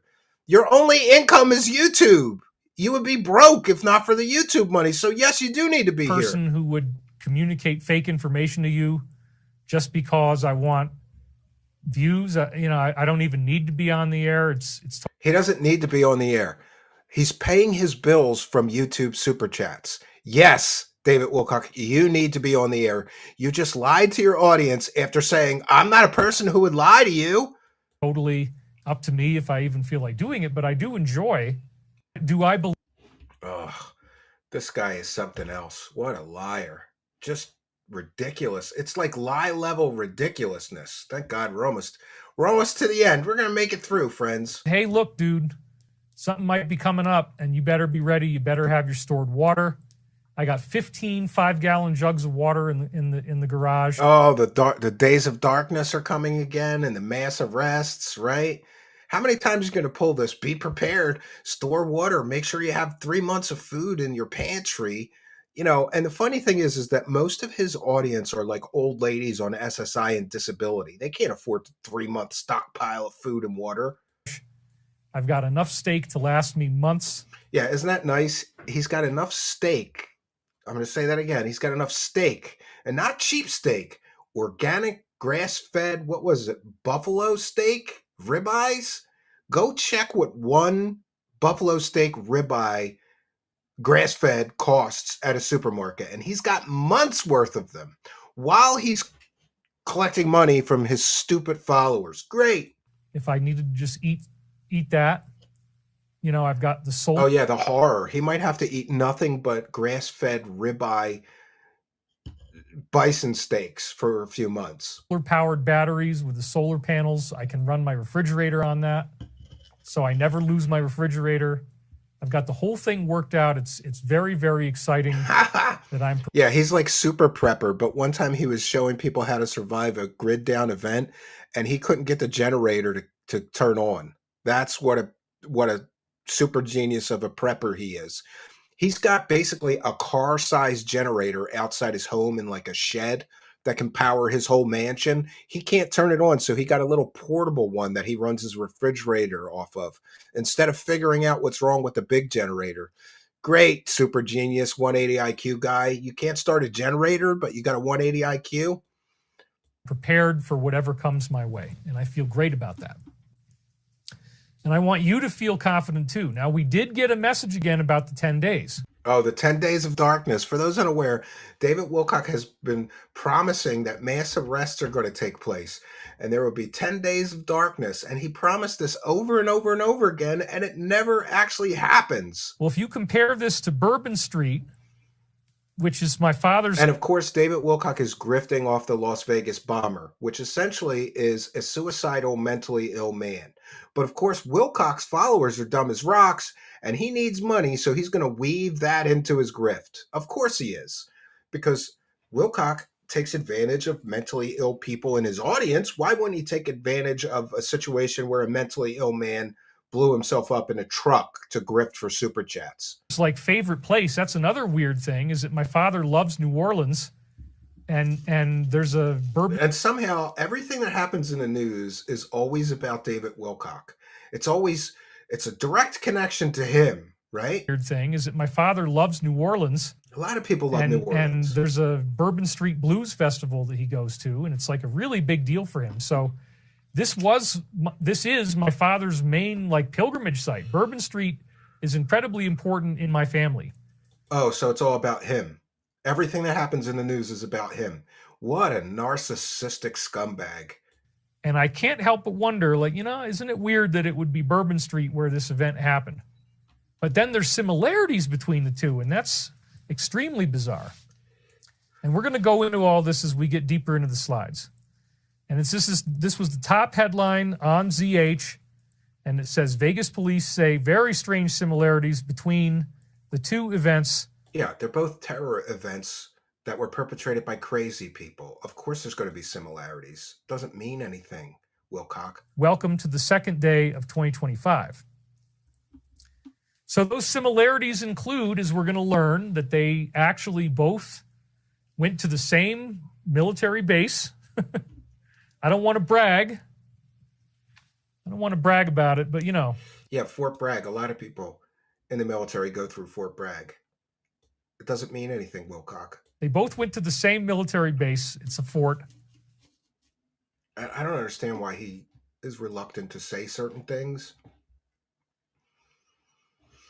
All right, let's try to slog through this slop. They are the most dangerous threat to national security that has ever existed. Oh my God.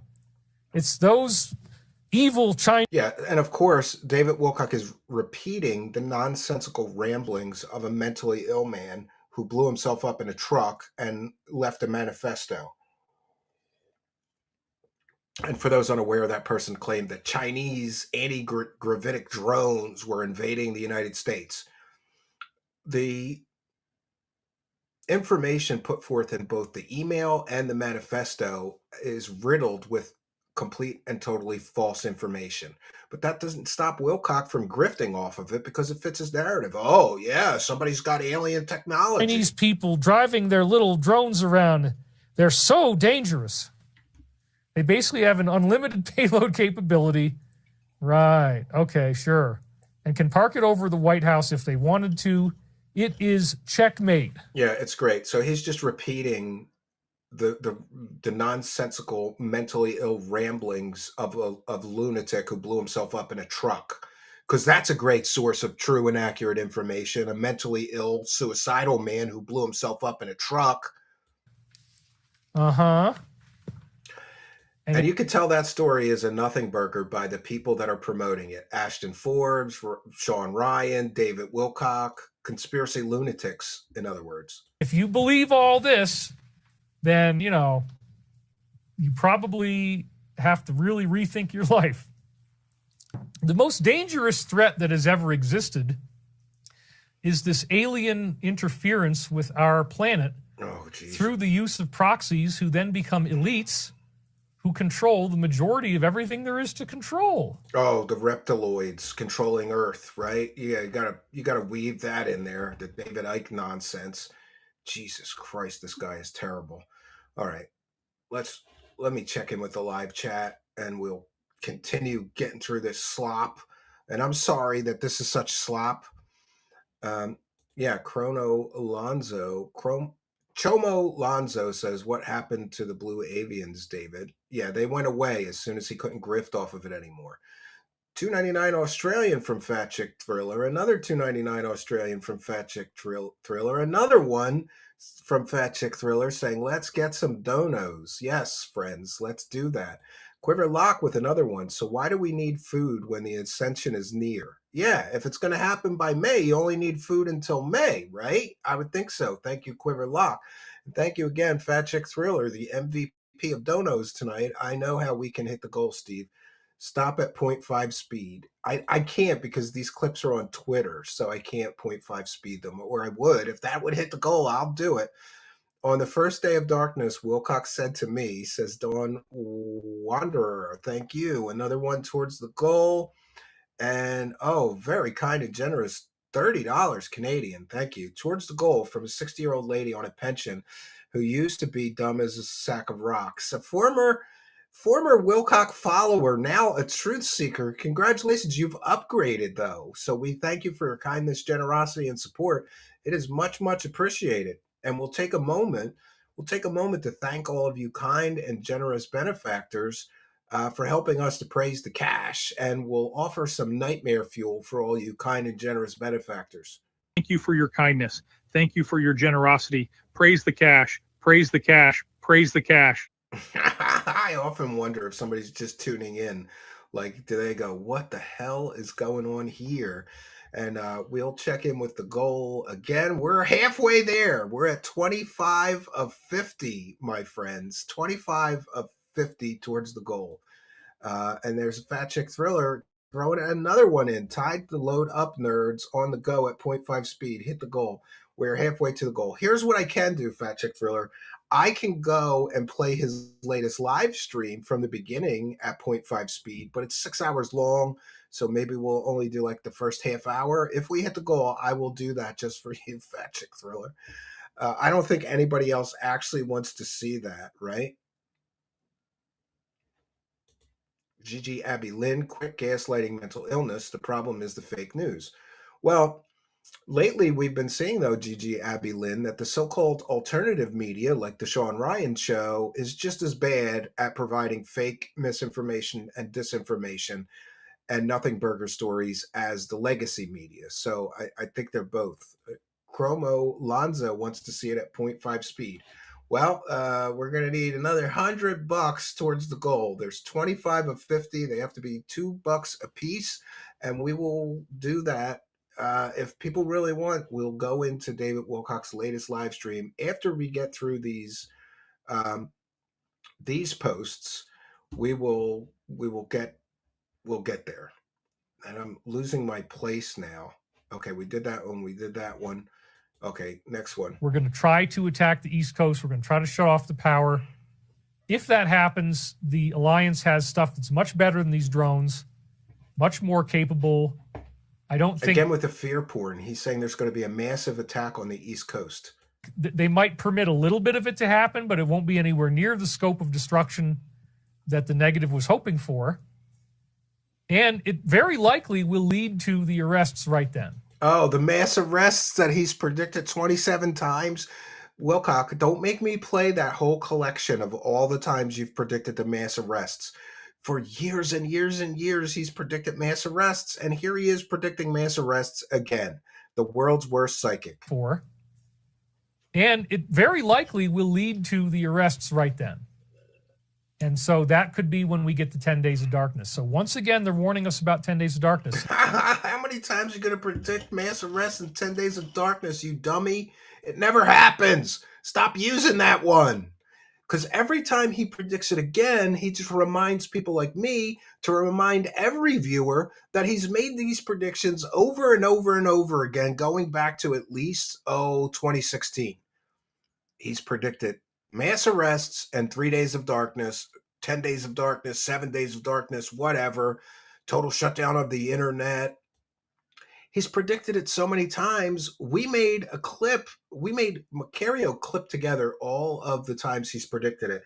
And I think it's something like 7 minutes long, 7 minutes of him predicting mass arrests and 3 Days of Darkness since 2016, over and over and over again. Does he think that if he just keeps predicting the same thing, eventually it'll happen? In some ways, I get tired of giving you the same warnings. It's like, oh my gosh, here we are, 10 days, okay. It's not the same warning. It's your psychic predictions that fail. It's not a warning. It's a failed prediction, Wilcock. But dude, it's all coming into view. Oh, it's really going to happen this time. The boy who cried mass arrests, right? Like the boy who cried wolf. And I would say, be grateful for every day that we have where this doesn't happen, because it could be very imminent. Oh, it's imminent. So again, when the 10 days get started... The Alliance, his fictional alliance, warns of 10 Days of Darkness. What I'm expecting will happen... Mass arrests and disclosure now. Not just the mass arrests. We're going to get mass arrests and disclosure. Arrests, and then very soon thereafter, the revelation of what crimes are being committed, along with disclosure. Then we have the Archangel Michael component of what I'm doing, where the events that we just mentioned, arrest and disclosure, are followed by some type of ET first contact. Stealing old Doc Rear's grift. Yeah. So we're going to get right in the next couple of weeks, friends. Now he's saying it's imminent. We're going to get mass arrests, 10 Days of Darkness, followed by alien contact. In the next, it's imminent, right? Yes, how intertwined, Admiral says, how intertwined are the alien grifters and the Q-tards? He cuts seamlessly between the two. He's trying to get a big following. Just aliens is not enough, so you throw in ancient mysteries, you throw in ancient aliens, you throw in the Q-tard grift, and then you get a much bigger audience. I think he's trying to widen the tent to as many crazy, stupid people as possible. That's my take on it anyway, of why he does this. Let's get through this slop. I can't take much more of this slop from him. I saw stuff like this for sale in catalogs. Part of our Stavatti stuff, we looked at drones that we might carry. There was a really, really cool one. I think he saw drones in catalogs, man. Yeah. Okay. I think I said this before. We were looking at one drone that if a soldier is wounded on the battlefield, you send it in, and it encases him in a metal cocoon, but he's got a frickin' Gatling gun type of thing, like a machine gun, so he can shoot at enemies, and the drone is programmed to only go to him and then to fly him back to the base. How much you want to bet that he made this up? That sounds like bullshit to me, friends. So this thing flies over. If you got your leg all blown off or something, you can tourniquet that crap, and you haul your half-dead body over to the drone. You get inside the cocoon, then you can shoot at people as you're leaving, and then you get back to the base. So we looked at stuff like that. I think this is fake. I think he's making that up, but I could be wrong. This just reminds me of the Robo-Raptors. Does anybody remember that? There was going to be Robo-Raptors that were going to go through the cities or something. Crazy town. It was one of the things. I was like, that one's pretty freaking cool. I mean, like saving people's lives with an unconventional technology, and you hope you don't get shot down, but it's pretty freaking cool. It at least gives him a chance. I mean, somebody might pick him off on the way back, and so it's got to move quickly. But yeah, well, you're getting a chance. We looked at all kinds of weird stuff that people don't usually see because they're prototypes that various small companies are manufacturing in the hopes that they're going to get a deal and they're going to get a contract to build these. Or you just made it up. That's the other option. He just made it up. Oh God. The show reveals that the people in the show are the descendants of Earth, and they are not Yeah. So his prophecies are supposed to be from 1999, and according to him, they're accurately predicting events in our current time. But isn't it interesting that he keeps saying that he's predicting these things, but he never does it before the events happen? Terrestrials. So, the dune that we speak of, the planet they were on the planet they're mining the spice from is called Dune. And I'm watching Dune Prophecy. I just finished the show. This dude spends all this time. He once listed off like all the streaming services he paid for, and it's a lot. So I think, and a lot of other people think, that what Wilcock does is he sits around watching science fiction shows all week, and then he weaves them in. Here he is weaving Dune in. And we want to thank Lord Ludicrous for a kind and generous $1.99. Another one turned for the goal. Thank you, longtime show supporter Lord Ludicrous. He gets his predictions from QAnon groups on 4chan. Yeah, that's pretty much where they come from. And Ty Blue says FUYT. With the kind of generous $1.99. That's another one towards the goal. We have another one towards the goal. It's a drone med bed with a gun. It's a drone med bed with a gun. That's exactly it. Friends, right? This dude isn't actually quoting sci-fi books and movies. Yes, he is. Yes, he is. He's definitely doing that. He's like, I watched Dune, and so this is relevant. Dune is the angels are talking to me about the Dune planet where they mine the spices. He's gone completely batshit crazy, this dude. And then I go and see this. It's like, oh my God. So it's talking about Mars, and it's talking about the show Dune. And that we find out in Dune Prophecy that these people were from Earth. Yeah, I mean, we could do a whole show just on analyzing why, when they're running out of productions and they don't do very many things anymore, why would they do this particular show? But most of the highly significant and disarming stuff is in the very first episode. If you watch it past the first episode, it's still intriguing, but like the most like really bizarre, like, oh my God, you guys went there, was all in the first episode. So if you even watch the first episode, you're like, dude, you guys are kind of being pretty daring, aren't you? I don't know. I haven't seen this Dune Prophecy yet. I'm not a huge fan of Dune.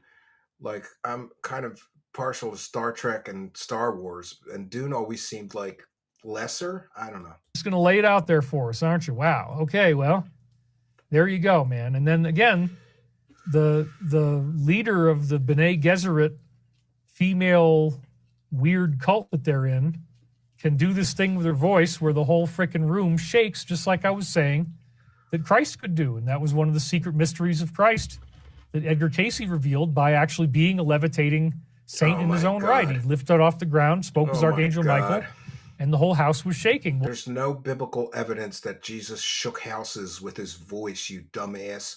Get a Bible and study it before you say foolish, stupid, childish, nonsensical things about the world's major religion, Christianity.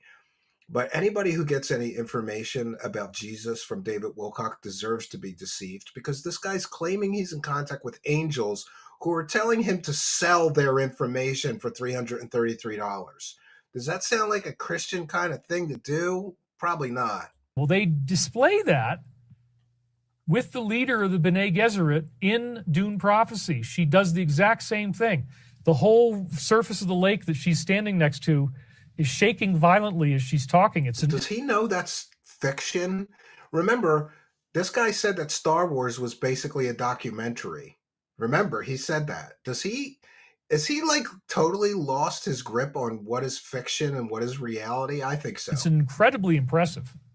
I mean, I have to say, like, for them to have personified that same thing I was talking about, it's done in... Yeah, and I'm sure they got that from watching David Wilcock's show, right? The writers got that idea. This guy's so self-absorbed and egotistical. He thinks that Hollywood producers are stealing from him, even putting him as villains into some fiction that he's watching. Incredibly cinematic and dramatic way, so well done on that. Oh my God. What a nutbag. Just a nutbag, friends. Oh, Jesus. Oh, we're almost through the slop. Let's just get through it. So Miles Irvin just donated. Of note, I'm now the proud owner of some Stavatti stock. See you at the next board meeting. So there's proof that audience members of David Wilcock's show are investing money in Stavatti, according to this live chatter anyway. Why would you invest money in a company that's being called a Ponzi scam and investment scheme in court documents by a previous investor that invested and lost $1 million? So Miles Irvin just donated. Of note, I'm now the proud owner of some Stavatti stock. See you at the next board meeting. Well, that's great. I'm so happy for that. Again, that's something that I'm not working, but it's something that you can contact. Oh, he's not working. He's just showing people how to invest. And guess what? By May of 2025, all of Stavatti, the shady aerospace, will come crashing down as well. That's my prediction, David Wilcock. And you don't have to be a psychic to know that you're not allowed to go running around selling people missiles and bombs at a Black Friday sale for your company that has no legal methods of selling munitions. Stavatti.com and I think the ATF is I think they may be under ATF investigation, but I don't know. Believe there is something going on like that, but that's all I can say. Oh, he can't say any more. That's all he can say. Oh, jeez. We need you to teach this all across the schools. Well, part of what we intend to do is, as we build these factories and as we start to build new technology. Yeah, David Wilcock's going to go into your child's school and teach them. That's what he says. That's what he thinks. Is that we're going to have a very important focus on education. Yeah, and Macario says, everyone that has kids and is worried about their education, don't worry. David and Stavatti are taking care of it. Our real dreams is that we can reboot the American educational system. Oh yeah, besides get the people hover going cars. back to local colleges and universities Oh, again. besides the hover cars. Because they Come have on. trade programs that will graduate you in 2 years and you get this high-tech job in aerospace. Yeah. And well, you'd actually have to be manufacturing something to give people jobs. Remember, David Wilcock and his shady aerospace company promised the local officials in Niagara that they were going to create 400 high-paying, $100,000 a year or more jobs. They created 0 jobs, so they lost their incentive program with the local municipality because they didn't create 1 job. But here he is telling everybody about all the jobs they're going to create. Why didn't you create them like you promised already? It's a very cool thing to have the ability to train people in physics that was suppressed by the powers that were. Yeah, well, you've already sold an anti-gravity and a free energy course that has been described as real scientists as bullshit. But now you're going to train people in alternative physics. Sure, Wilcock. And I've got a whole bunch of that stuff, more than just about anybody you've ever seen. He means he's got a whole bunch of cobbled together nonsense from the internet and nothing that actually works. Because, come on, don't you think if he actually could produce either free energy or anti-gravity that he would actually show some proof of that so people stop making fun of him so much? Wouldn't that like make logical sense that he would actually show proof? But no, he's just going to pretend that he has the secrets to anti-gravity and free energy. I'm a dedicated researcher. I've been doing this all my life, and I'm constantly breaking new ground. Yeah, breaking new bullshit. And improving the holographic geometric theory that I've got.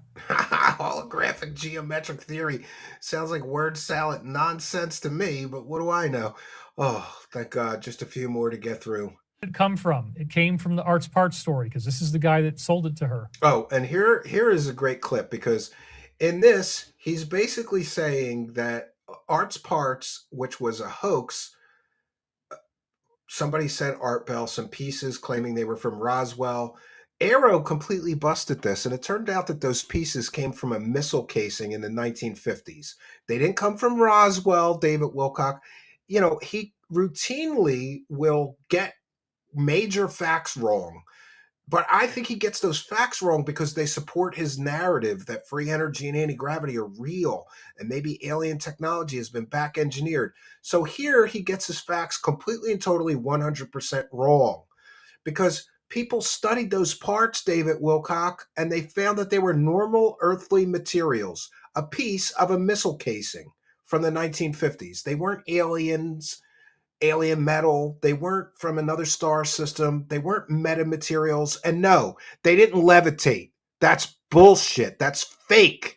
So here he is lying to 500,000 subscribers again, claiming that the Arts Parts hoax was real and they could get pieces to levitate. No, they never did. They made claims, but they never proved it, Wilcock. Did it come from? It came from the Arts Parts story, because this is the guy that sold it to her. Art's Parts story was a hoax. And then she sold it to Art, and then later sold it again to Tom DeLonge. No, Art sold it And to they her. analyzed it, and Art Bell gave it or sold it to Linda Moulton Howe, who grifted off of these parts, claiming they were alien spaceship parts from Roswell for years and years and years. And Linda Moulton Howe first contacted a scientist who did some analysis and said, these are normal earthly metals. There's nothing special here. So Linda Moulton Howe fired that guy and kept hiring people until somebody would say that these were mysterious or had some mysterious properties so that she could sell them as alien parts. This has been debunked, David Wilcock. Those were parts of normal earthly metals, a missile casing, a nothing burger, in other words. apparently it levitates when you electrify it, because it's got that. It doesn't levitate. It doesn't levitate. If Tom DeLonge had pieces of metal that would levitate when you electrify it, wouldn't he have showed it to everybody while he was scamming the public for investment capital for To the Stars Academy? And yet he didn't. You know why? Because those were normal earthly metals, David Wilcock. You dumb as rocks idiot. Why are you misleading 500,000 subscribers, claiming that a fake story was not a fake story? Bismuth. Bismuth is very strange. So magnesium also seems like a coded reference to bismuth and the Arts Parts. And we just had 2 weeks in a row talking about 2025 coming out of the Arts Parts story in a letter this guy wrote in 1996. Okay, so you got to connect the dots. And it's interesting sometimes to see the comments. Builder Lee says, how does this utter grifter keep getting away with talking such absolute BS and managing to be believed by one person after the genuine catastrophic disintegration of his whole timeline storyline? I'm honestly at an intellectual loss as to how he's doing it, folks. Yeah, you're not the only one. How does this work? It works because David Wilcock's followers are dumb as shit. That's why it works. If you follow and believe David Wilcock, then you're just stupid. I'm sorry. I try to be nice, but you're just stupid. Maybe there will. Don't worry. You could come over here to Truth Seekers and get the true story behind the lies that he's telling. Maybe there will be power outages on the East Coast. Yeah, this is interesting. Macario says, so now he's saying he has no idea when things are going to happen. The prophet and the archangel Michael are just guessing. He admits he's just guessing these predictions. It's wonderful. Maybe there will be power outages on the East Coast, but it is not going to turn out the way they thought. They cannot mount an attack like that and get away with it. Oh, jeez. We speak of very near future because to us, your linear time system is quite difficult. This is supposed to When be we an see these angel things talking. looming so strongly in the forefront of your consciousness, it is difficult to try to chart out exactly when it will take place. Impossible, as you say, but true. So how is he predicting the future if the angel himself is saying it's difficult to try to chart out exactly when it will take place? And just so everybody is aware from a biblical or theological perspective, Angels exist outside of time and space, and they have perfect knowledge of all that has happened. But the one thing that they don't have is the ability to see the future. Ask any theologian, ask any Christian minister, ask any Catholic priest, ask any Jewish rabbi or Muslim imam. Angels don't have the ability to see the future. That's a problem for Wilcock, who claims that he's talking to an angel who's telling him the future. Measuring stick or rod for divination is that innate sense within the self of what, when, why, how, and where things are going to occur. So again, they're saying we don't really know exactly when this is going to happen. We might not get it down to the day. But in other words, him and the angels are just guessing these prophetic prophecies. They want us to trust the innate sense within ourselves. Maybe there will be power. Oh, so we've made it through the slog. That's what Grok thinks of Macario? Okay. So we have made it through the slog, friends. We'll check in with the live chat and we'll check in with our goal. We're at 32 of 50, needing 18 more to hit the goal. And I've got some more that we can share, but we're plumb out of David Wilcock slop clips. But let's explore for a moment that point I was making, that David Wilcock is claiming that he's getting prophecies of the future from an angel. Angels don't know the future, David Wilcock. God does, but not the angels. Ronald Portillo with a kind and generous $4.99 super chat says, really enjoy your content, Steve. I was introduced to you by Keno Casino. God bless the casino, friends. Hope you have a ton of growth this year. Whoa, buddy. Yeah, I think that's a great concept. Whoa, buddy. So they did a story, Ronald, on that girl who had the spooge rag in her car. Did anybody see that story? I wish I would have got to it before them. I still might do a story on it. We had a series here called Strange Stories where I would just talk about strange stories in the media. So some girl went viral for showing a spooge rag. Some of you people might not know what that is, but a spooge rag is a rag that you use to mop up spooge after a sexual act. And they did a great piece, and I think that's part of their new thing where they just do a story like, whoa, buddy. And the story was this girl, I believe on TikTok, who showed everybody her spooge rag and said that she'd been using it for years and years and years, and every dude that like blew loads in her car, she would sweep up the spooge with the spooge mop or spooge rag. Anyway, they did a great piece. Check out Keno Casino clips on YouTube. It's funny as hell, man. And they just kind of react to stupid things like that. But thank you, Ronald Portillo, for your kindness, generosity, and support. We have Fat Chick Thriller with another one. When is he going to weave Warhammer 40K in? He's not cool enough. You got to be pretty nerdy to get into Warhammer 40K, right? So he hasn't gotten there yet, but don't worry, he will when he runs out of like Stargate SG-1 plot lines to like to drizzle into his nonsense. We've got R2 Dizzle 2 with a kind of generous $9.99. David looks relaxed. I think they finally found the box of dildos. Happy for you, Davey. Good for you. No, he hasn't. I can confirm he has not located the box.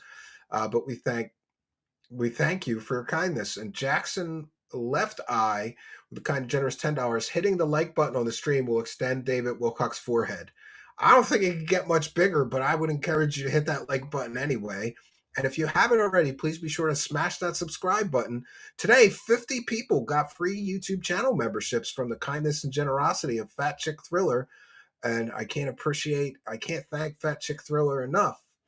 Daisy B is here and says he'll never find that box.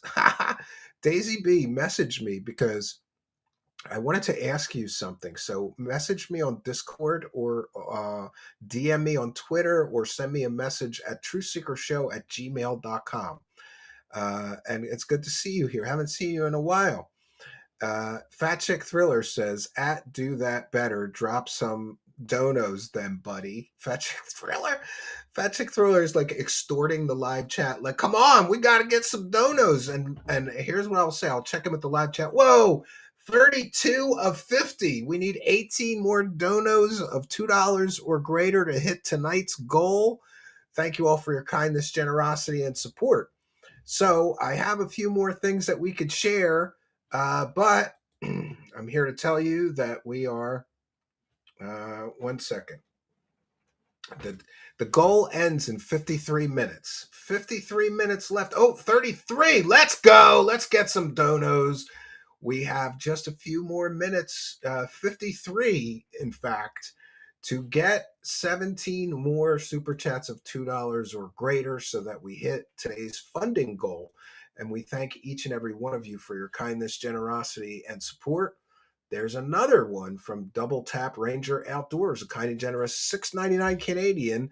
No message, just says from Double Tap Ranger Outdoors. Well, we thank you for your kindness, generosity, and support. And we will praise Ra for all of the kind and generous donations. Praise the cash, friends. Praise the cash. Praise the cash. Thank Ra Almighty. Praise the cash.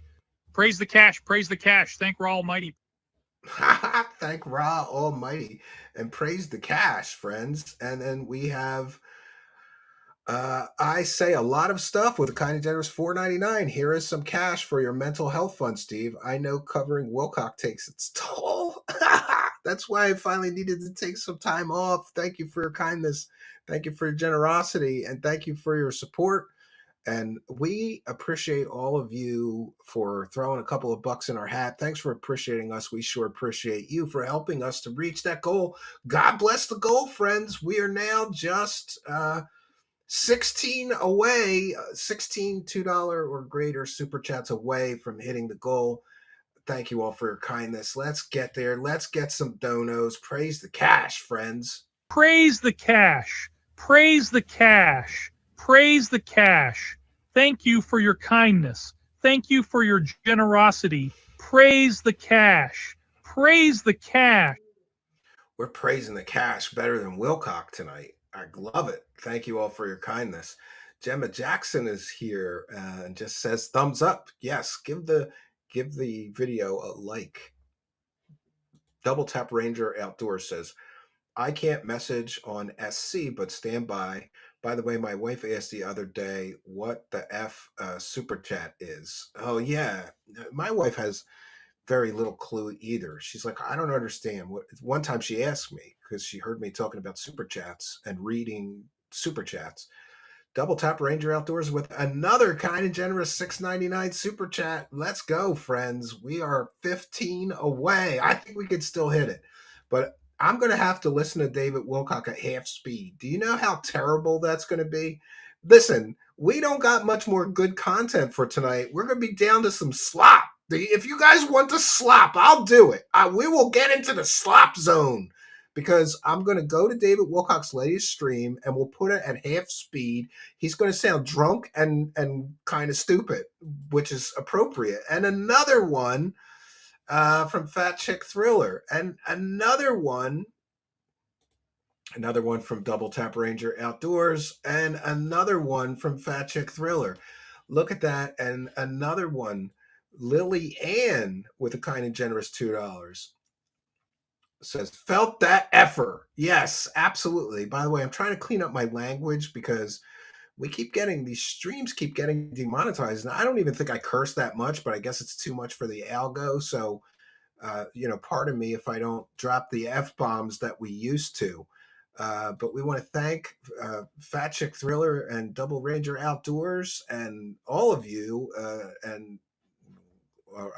Double Tap Ranger Outdoors, Fat Chick Thriller, and of course, Lily Ann. And then we have Oliver Locke with another $1.99. Thank you for your kindness, generosity, and support. We are praising the cash, friends. Let's get there.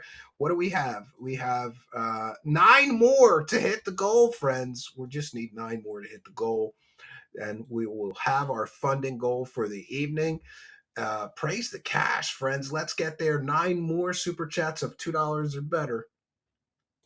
Praise the cash. Praise the cash. Praise the cash. Thank you for your kindness. Thank you for your generosity. Praise the cash. Praise the cash. Yeah, so thanks all of you. And for those unaware, we read every single super chat. And also, let me take a moment and check in. I haven't checked in for a while with the Buy Me a Coffee. For those unaware, you can also buy me a coffee, and we read every one of those. Or you can send a PayPal pledge, and we encourage people to do that. So Railroad Bum was the last person to buy me a coffee. That was some time ago, but we still thank them, and Graham and someone. That would be Mike Larry, the MVP of buying me a coffee, right? And yeah, so we thank you for your kindness, generosity, and support. And look at that, we've got Storm Crow for the goal, longtime show supporter. Great to see you here in our audience, Storm Crow. Thank you. And we have Dan James. Praise the cash. Can you play a clip slapping the Christmas bow on himself? I don't know that I have that clip handy, but I'll see if I can't find it just for you, Dan James. And thank you for your kindness. Double Tap Ranger Outdoors with another $6.99 for the goal. James 4480 with a 2-pound for the goal. Quiver Lock with $1.99 for the goal. Tina Tomaszewski. I'm Polish. I could actually say, did I say that right? Tomaszewski. $5 from Tina Tomaszewski. Thank you for your kindness, generosity, and support. Storm Crow, another one for the goal. And we are just 2 away, my friends, just 2 away from the goal. Praise the cash and God bless the goal. We are going to hit it, my friends. I feel good about it. But the bad side is,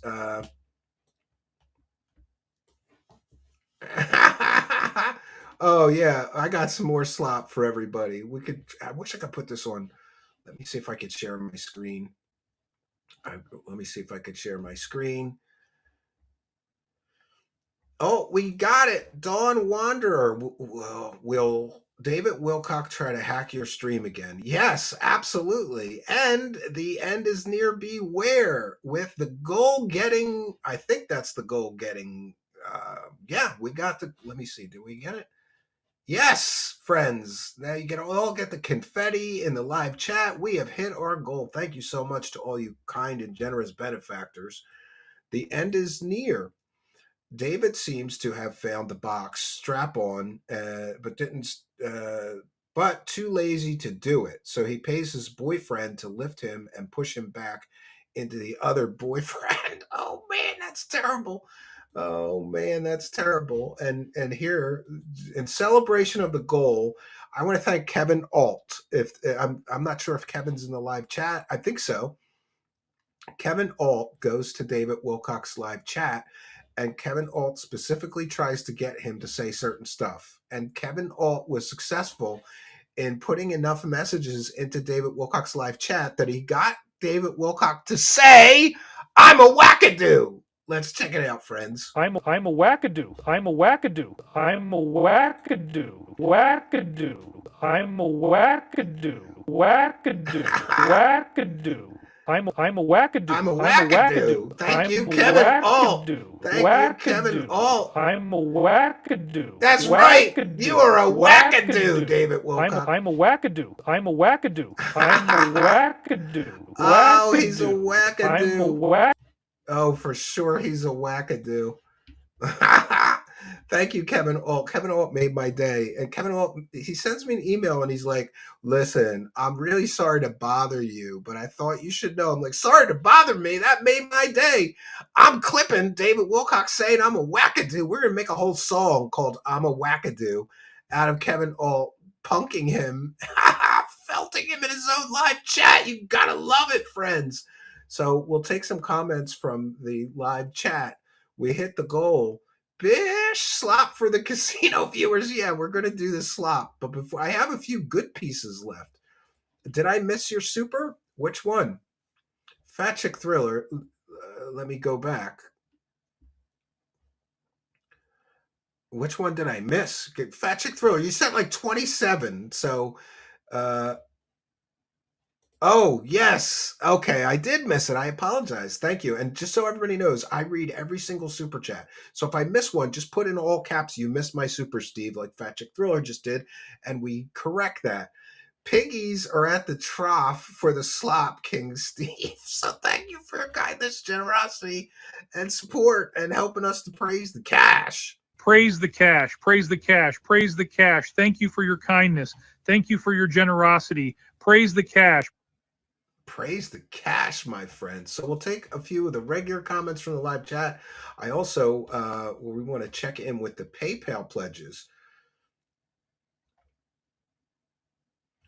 Who my favorite Italian person was, I can tell you, but it's personal, and it's nobody you would know. Gaius Caligula.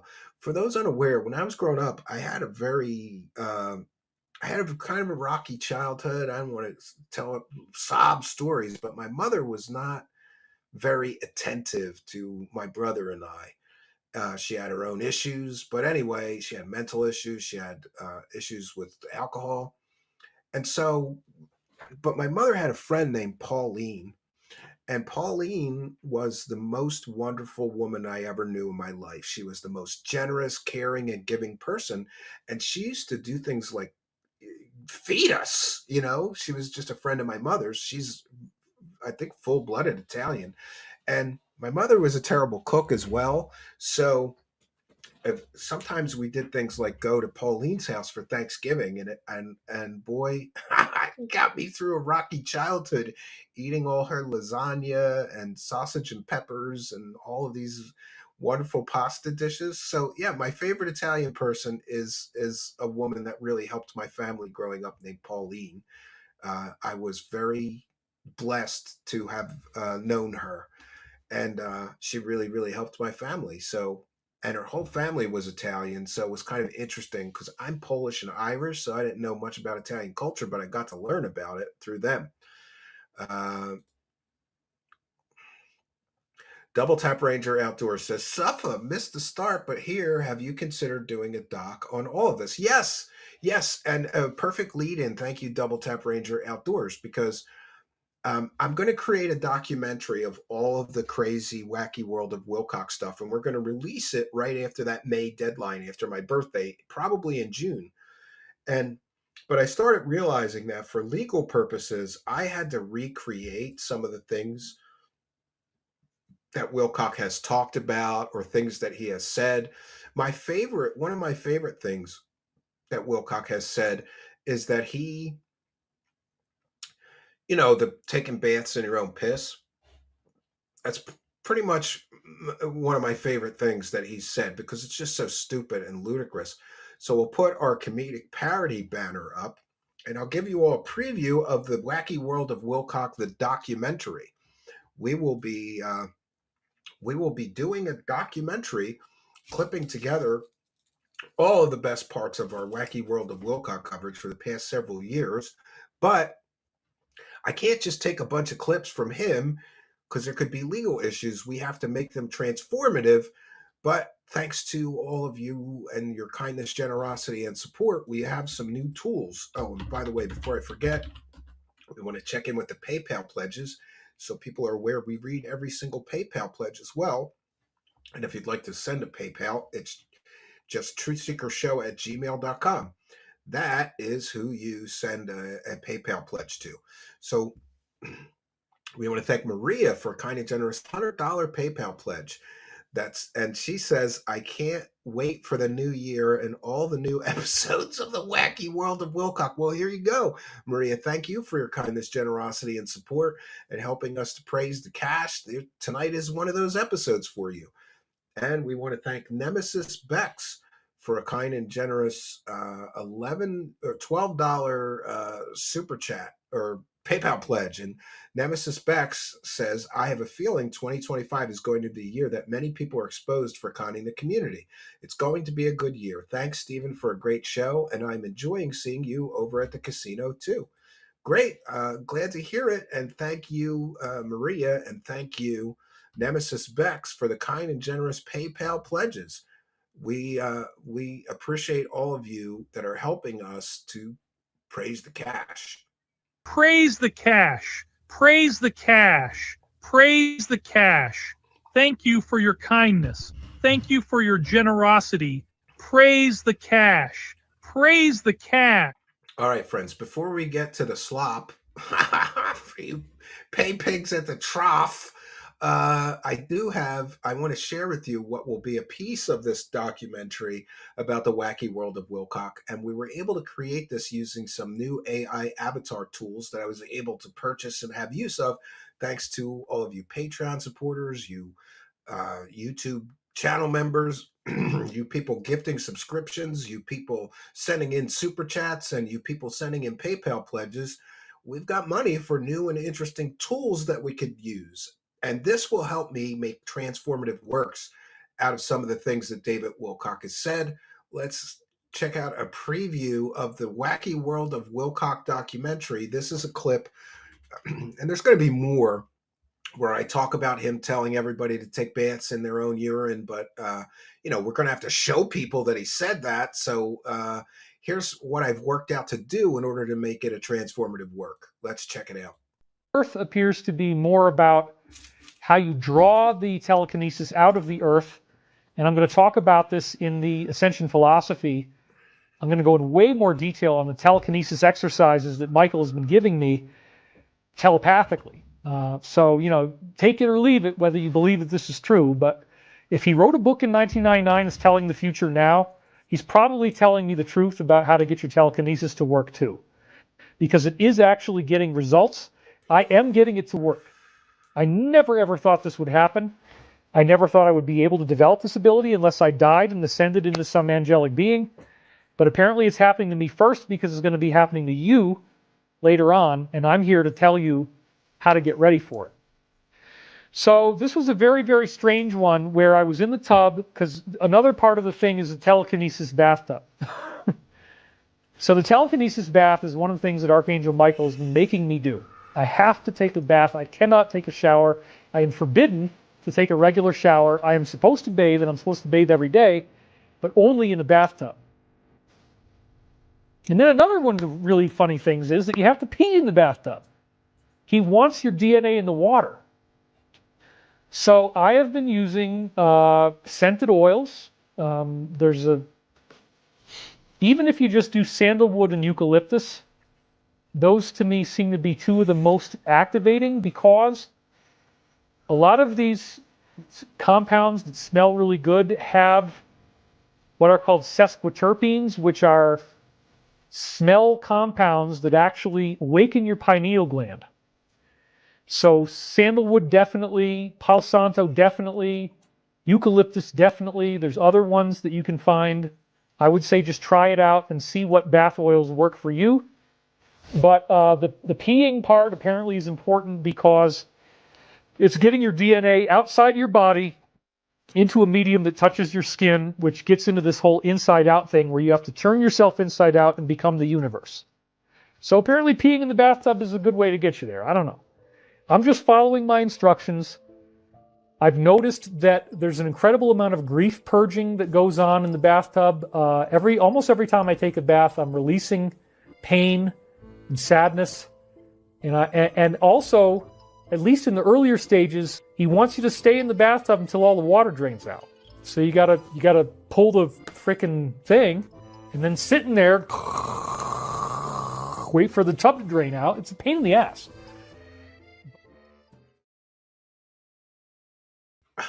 So there we have it, David Wilcock telling his followers to pee in the bathtub. And I have one more piece of good content to share with you. And then we'll get into the slop, the pig trowel and the slop.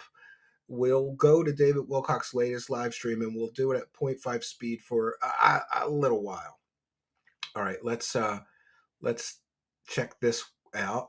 And this, again, will be the last one of those last times that we use these AI avatars without the cloned voice. This guy, Stephen Cambion, is going to destroy my entire grift. He just started a countdown to May of 2025. I said that a mass alien contact event and ascension would happen by then. He started a countdown to remind people of my predictions. If these predictions fail, my grift may finally fall apart. If my latest psychic predictions fail, that will be proof that my latest grift, that I'm getting prophecies from the Archangel Michael, was just another scam. Stephen from Truth Seekers will add these latest failed predictions to my long history of completely and totally failed psychic predictions. The countdown has begun, and by May of 2025, everyone will know the truth. Did I really just collect thousands of dollars for fake Archangel Michael predictions? Did I scam every customer with false claims? Will I be forced to give the money back? Stephen from Canada is my worst nightmare. I only have a few short months left to grift off this angel thing, and when all my latest psychic predictions fail, even my dumb as rocks audience are going to realize I've been lying to them. I will spectacularly fail the test of a prophet publicly by May of 2025 when nothing I predicted happens. I accuse this Stephen Cambion guy of getting me swatted. I lied and said he was under criminal investigation. I accuse this Stephen Cambion guy of getting me swatted. I lied and said he was under criminal investigation. I accused him of being a Satan-worshipping child predator. By May of 2025, everyone will know why I was desperate enough to lie about him like that, because he's telling the truth about me.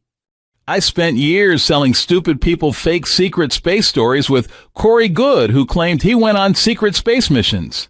Later, he admitted under oath that he'd never even been to space. I grifted for years and years off that fake insider's fake stories. Everything I talk about is fake. The countdown to the end of my grift has begun.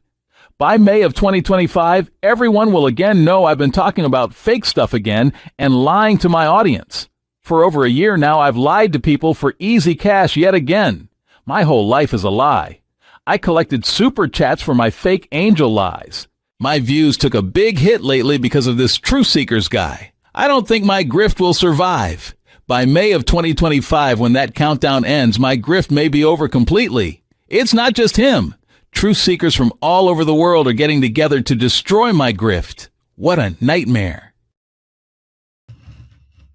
What a nightmare, David Wilcock. And just to display a point, we'll go back to the timer and show you that David Wilcock has just 140 days left to grift off this angel grift before that comes crashing down. And then he's going to have to come up with a whole new grift and try to explain away why the angels' prophecies, none of them happened.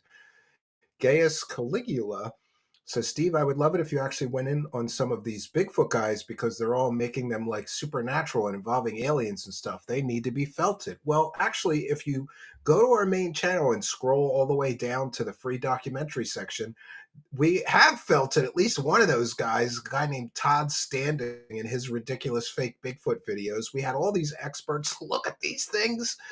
And there's a free documentary called Is This the Face of Bigfoot? Or you could just search on YouTube for Is This the Face of Bigfoot?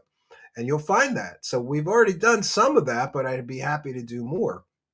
The end is near. Beware says, need to find a way to make sure he finds a note from his archangel. Says that he must poop in a hot tub and leave it there for months. And he must marinate it for 30 minutes a day with no cleaning. Oh, that is gross. Yeah. And I don't know about you, but if I thought I was talking to angels and they told me to take baths in my own urine, wouldn't that be kind of like a red flag that this might not be an angel I'm talking to? Or is it just me, right? Is it just me? Stephen from Canada is David Wilcock's worst nightmare, says Richard Warner, longtime show supporter. Yes, absolutely. Yes, Kevin Alt says he predicted I would say that. So 140 days, 2 hours. It's going to be 139 days soon, David Wilcock. What are you going to do, David Wilcock, when truth seekers and all the truth seekers from all over the world come for you? Your grift is 140 days from ending, friends. 140 days. Fat Chick Thriller says, angels are just A-logging him for fun. Yes, absolutely.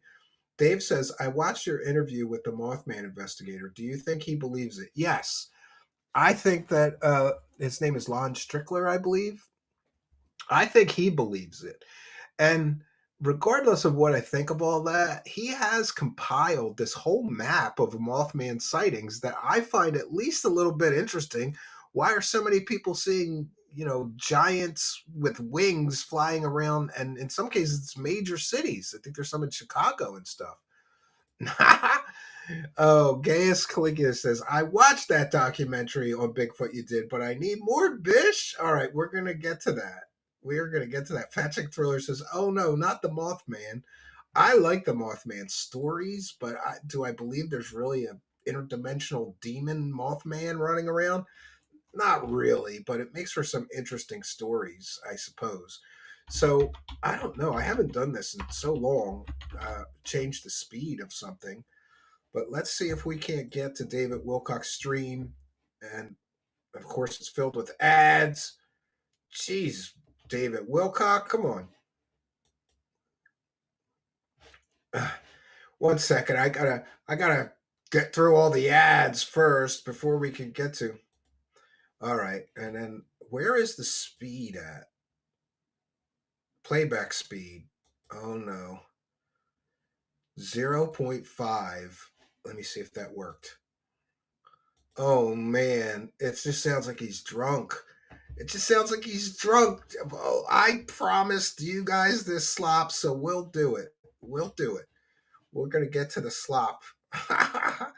We're going to get to the slop, I promised. This is David Wilcock's latest stream. Suffetod standing says, K.S. Caligula, yes. The end is near. Beware says, I wish I lived near him and fake friend him and then find so many ways to troll him in real life that ends up putting online his truths. Well, you can become a whistleblower. You can email him, right? Imagine the mighty archangel dangling Wilcock by his neck in front of all those souls saying, I never spoke one word to this worm. I'd pay good money to see that. And Dave says, I watched the Richard Gere Mothman movie after watching your interview with Lon. It was a really good movie. I like that movie. Yeah, but I kind of just think of it as fiction. But let's get to the slop, friends. We're getting to the slop now. We're getting... We're going to get... Oh, wait, I got to do it this way. Hold on. And let me put my fair use banner up. I don't know. Is this a comedic parody or do I put the regular? I'll put the regular banner up. You asked for this. You asked for this.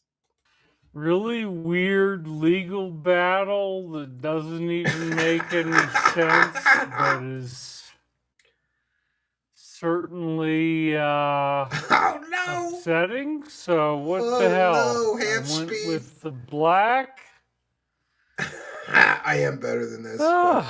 You can't really see anything. I just kind of blend into the background. He sounds now, totally but drunk. It makes my face pop, doesn't it? I mean, black has a little something to offer. I think Wilcock it's makes you good deaf. enough. Give me the slop. I've says still Ty got Lee. wild hair. This I is for the still haven't piggies. had time to actually go down and get a haircut. Yeah, so, that time get a haircut. You know, this is what you get. You get the wild hair. You get the mop. If this is the content you come for, you are a sick black individual. shirt. Fatschick You Thriller. get, But thank you for helping us so much with the goal. I You rock, decided to go Fatschick with Thriller. tan pants, of course, as usual. Better than Nerds on the Go. We For have sure, the it's better than Trump Nerds on the Go. slippers.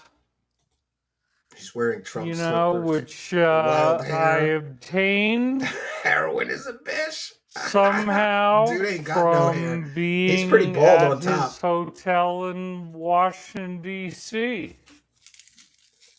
You know, and I will return them if I'm ever asked. He I've said stole the. He just before. admitted that he stole those slippers Anyway, from a hotel. I feel great today.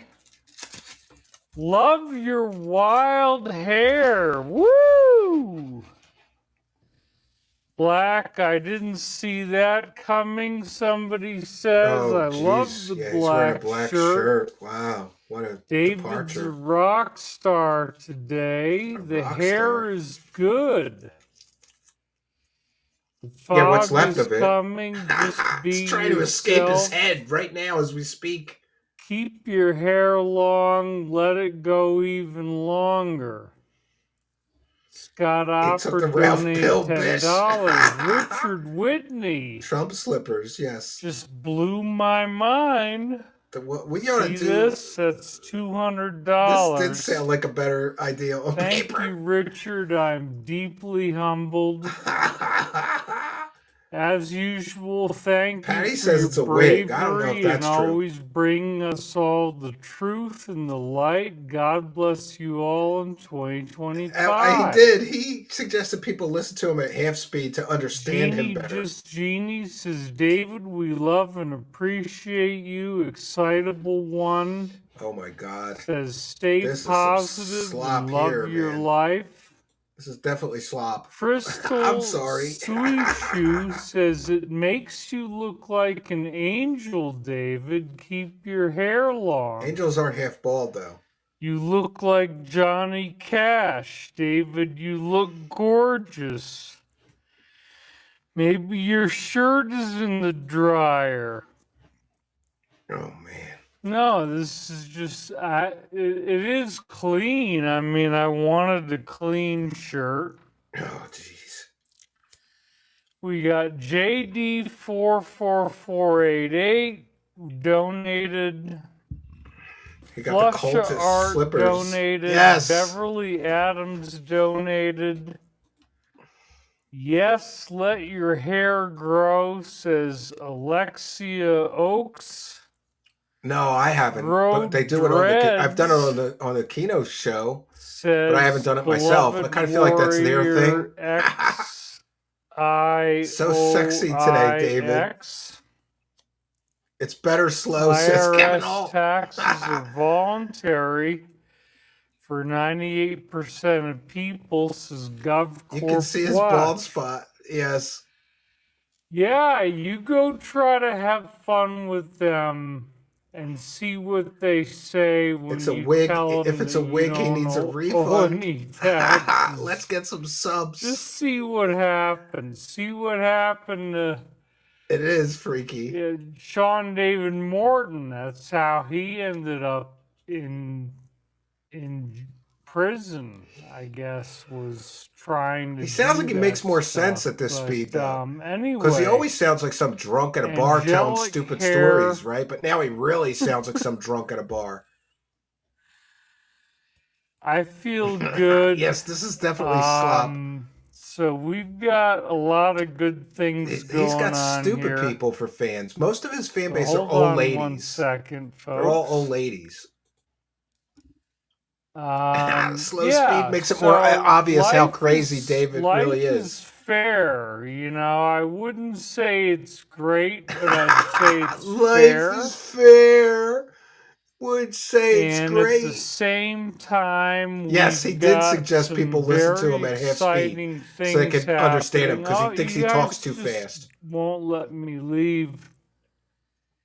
Brother, always Mr. so Protractor. happy to see Suffer, Wilcock. I got more rockstar in my little finger than you wanna-be guitarist. And we have Wilcock smells of pee, says Soil Elpin 900 AD. from the IRS on NYE. How does it feel Good to point. be a billionaire, David? I wouldn't know. We're supposed to be I'm made in a our hell image. of a Good point. long way from that. Only have Angelic just skillet. barely So enough good. money to survive. But once There he we goes. actually He only has make just enough money to products survive. as an aerospace company, then Barely yes, able to at survive some on point in the $258,000 a future, year. when we're up and running and we've got products, which is going to take a year, 2 years or more. At that point, He does make more might sense at have half speed. He definitely sounds significant assets, more but, believable. you know, Attention retirees. Oh. If you're Dude, David Wilcock's got ads in the first 2-3 minutes of his stream. There's already ads. Come on, Wilcock. Jesus. He's interrupting our fun. He does, I always said that he sounds like a drunk at a bar that's just too drunk and telling fake stories. But with this, now with his half speed, he really, really sounds that way.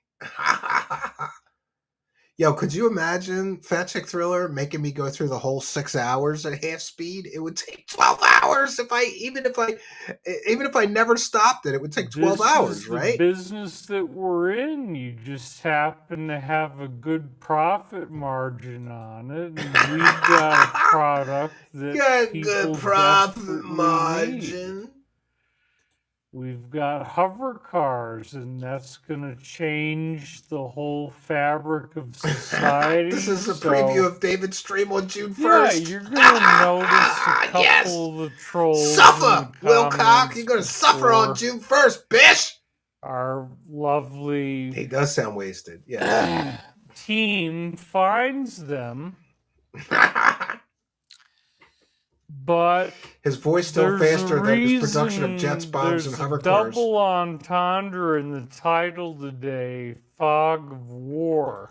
I don't know if that's true, King of Hugo And Mundo, you but can people say probably that. imagine He- what I'm talking about. He and claimed- if not, then we're going to David Wilcock claimed that he ground down his teeth from the stress of fighting the satanic cabal.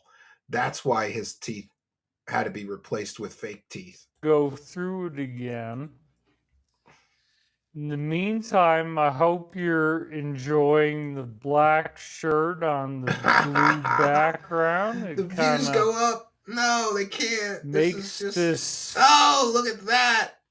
Praise the exotic cash. Praise face, the cash. this Praise the cash. strange Fat Chick Thriller has gifted another 10 subs, and we will thank Fat Chick Thriller. And look, you got to hit that subscribe button, because when kind and generous people like Fat Chick Thriller give some subs, they get randomly distributed to whoever is in the live chat who is a subscriber but not yet a channel member. So smash that subscribe button and you can get a free membership from nice people like Fat Chick Thriller, like Quiver Lock got a free membership. Merlin Lock 2727 got a free membership. The End is Near Beware got a free membership. April Knife, Dustin Blue, Umbra, Major Chilla, and Uke77 got a free membership. And then we have Thirsty Free. We're doing half speed on Truth Seekers now. Love it. Have a good stream, Steve. Kind and generous super chat from Thirsty Tree. And Chicken Patty 13 got a free membership. Ian Ox got a free membership. All from the kindness, generosity, and support of Fat Chick Thriller. So we thank you all for your kindness, your generosity, and your support of the show. It is much, much appreciated. We have the most generous audience here. Praise the cash. Ra commands you to bow down and praise the cash. Ra commands you. Got to praise the cash. Ra commands you. Look, if he could say he's talking to angels, what if I start saying Ra? I'm talking to the Egyptian god Ra, who said that I need $1 million this year from the audience. So you guys got to start pumping the donos in, because Ra commands you to praise the cash. It's not just that I want or need the money. It's because Ra commands you. Ra commands you to bow down and praise the cash. That's right. Ra commands you. Not grifty at all. This is not grifty at all. The archangel, the Egyptian god Ra told me that you guys are supposed to praise the cash much harder. How many subs to make Steve do the whole stream? Are you kidding me, Fat Chick Thriller? No, I don't think there is an amount of money that can make Thirsty Tree. Don't encourage Fat Chick Thriller to make me suffer. Why would make me suffer through all this? Oliver Locke with a kind of generous $1.99. Don't you think the angels would give him teeth? Yeah, couldn't they do that? Like miracle teeth? Pay up, piggies. Ra demands you, says Fat Chick Thriller. All right, let's get back to the slop. Come on. What is he talking about? I lost track. Edgar Casey reincarnated face pops a little bit more on the blue background with the black shirt. Yeah, that's whoa, buddy. I just kind of almost mesh right into the American flag, too. I mean, it's pretty cool. You're right. Ben Shapiro sounds normal at half speed. In all seriousness, Drunk Wilcock. Happy 2025.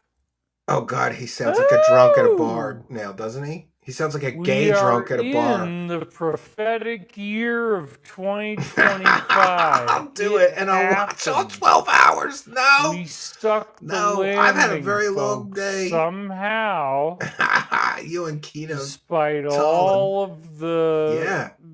what we know is the Oh my God. enemy has a very strong intention to not allow something to happen at the end of this month. And we know something's what gonna that happen. is. And, you know, the timing is the 20th. So Oh, he's talking about the inauguration. think about this from a logical perspective. $1 super chat. If Hearing you're the call of somebody Ra. who's been The asleep, skeptic if sent if $1. you're Thank you new very to much. this Praise kind the of cash. thinking, Happy 420, Wilcock. then welcome to the rabbit hole. Welcome to the And not rabbit only is it hole. very deep, but April it's 9th, got thanking all Fat Chick these Thriller twists for a and free turns, membership, and you right? can't even Yes. figure out Do it, damn it. Suffer, what Steven. you're No, doing. man. Why you But make me the suffer? good part is that I do Sounds like he's believe been doing honest whippets. media exists. You know what? I got a great idea. I'm just going to... Wouldn't it be fair of me to just take David Wilcock's whole 6-hour stream and put it at half speed like this, and then repost it as a comedic parody called Drunk Dave, right? Drunk Davey or Drunk David Wilcock, because he really sounds like some drunk at a bar. I think we could get away with a comedic parody of that. I do believe that I am one of an army of people who actually are telling you the truth. Oh, he's telling us the truth. Yeah, or at least sure. the truth to the best of their knowledge. And I'm ready to do this fight. I'm ready. He's ready to for the go fight, into friends. 2025, This is so the bad. prophetic year It's 2 sheets into the wind. that Yeah. apparently involves a But it makes more first sense with him drunk contact like this and between slurring, doesn't it? It humanity makes more sense now. and positive There, we fixed your show, angelic Wilcock. ETs who are essentially Christians. Yeah, and they do, have been but not trying to Wilcock teach is us got the fired same from there, I thing think. I think he got fired from Ancient everywhere they Aliens go. because he's an arrogant asshole, or so I've heard. Oh, dude, there's already been 2 commercials. Wilcock has his ads set at maximum. There's already been 2 commercials, and we're only 6 minutes into the stream. Jesus, Wilcock. He's got his ads set at as annoying as possible because, forget my followers. Patty says he might strike you. Just be careful. Yeah, I'm not really going to do that. Maybe I'll do some bits though, right? Like if I did like 5 minutes, that's comedic parody. He will call the police and say you made him drunk using your mind. Yeah, somebody said he's okay to drive. Suffer, Wilcock. Story has picked back. Oh my gosh, you guys are donating money. Drone Story's picked up in a Donating major money. way. We'll get to that in just a second. Oh yeah, let's try double But I'm speed. Let's see seeing what it's like at colors double speed. flying by here. We'll try it at double speed. Let's try it at double speed and see what happens. We'll try it at double. Let's see what happens. Does he? And tell me in the live chat if you think he sounds better at half speed. Put a 1 in the live chat. If you think he sounds better and more believable at double speed, put a 2 in the live chat. Here. So we got Earth Angel who donated and says, "I love your wild hair." And then we got Julia in Georgia. I just posting for DW. I just read a Pleiadian contact say Archangel Michael, was who turned DJ T's head to avoid the bullet. A Pleiadian contact, he said that. Dovetails interestingly with David's dream on the matter. Yeah. People realize that was a very supernatural event. Black shirt looks good. I fought the fog of war for years in video games. I never got notified David was online. Thank you, YouTube. No notification again, says somebody else.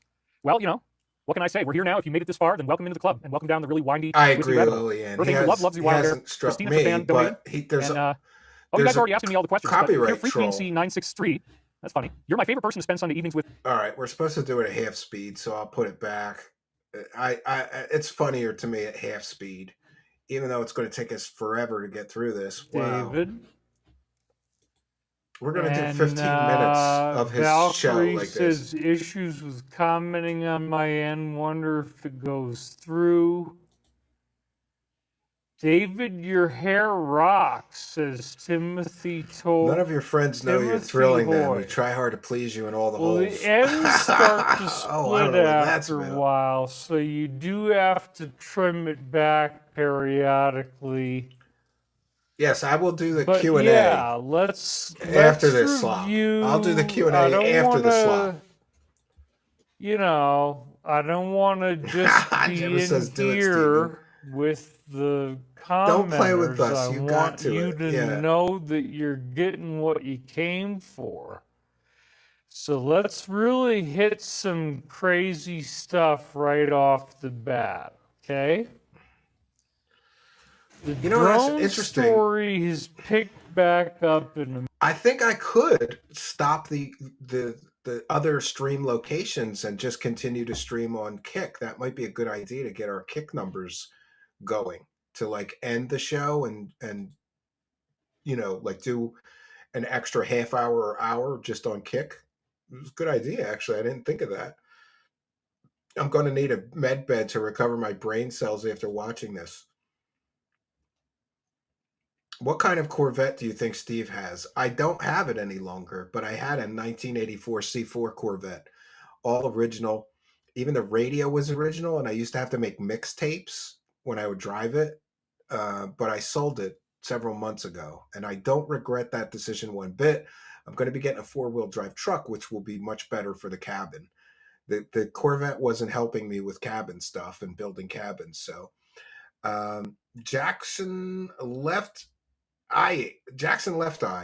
Who do you think is the most adept at incoherent tech babble? Was watching that Arturo Ra goofball on Kino today, and he was flabbergasted by that guy. He's pretty good, but I think the king of incoherent new age word salad techno babble is Laura Eisenhower. So if you really want, look up Laura Eisenhower and listen to some of her interviews. She is the queen of that stuff. All right, let's continue in our journey at half speed here. What slop this is? Major way. I went to the other camera and I'm supposed to be going down. This is so Here we bad. go. Now we got it solved. The drone stories picked back up in a Stormcrow major at way. 0.75. All right, we'll try that. We'll try 0.75. Probably the most common question. God, how many commercials does this dude have? We're 6 minutes in and he's already had 3 commercial breaks. Jesus Christ, Wilcock must need the money, right? Jesus, God.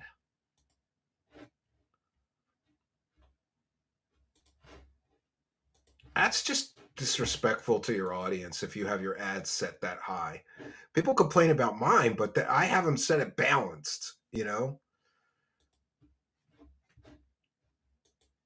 Oh, we're going to try it at 0.75. We'll try that and see if that makes a big difference or not.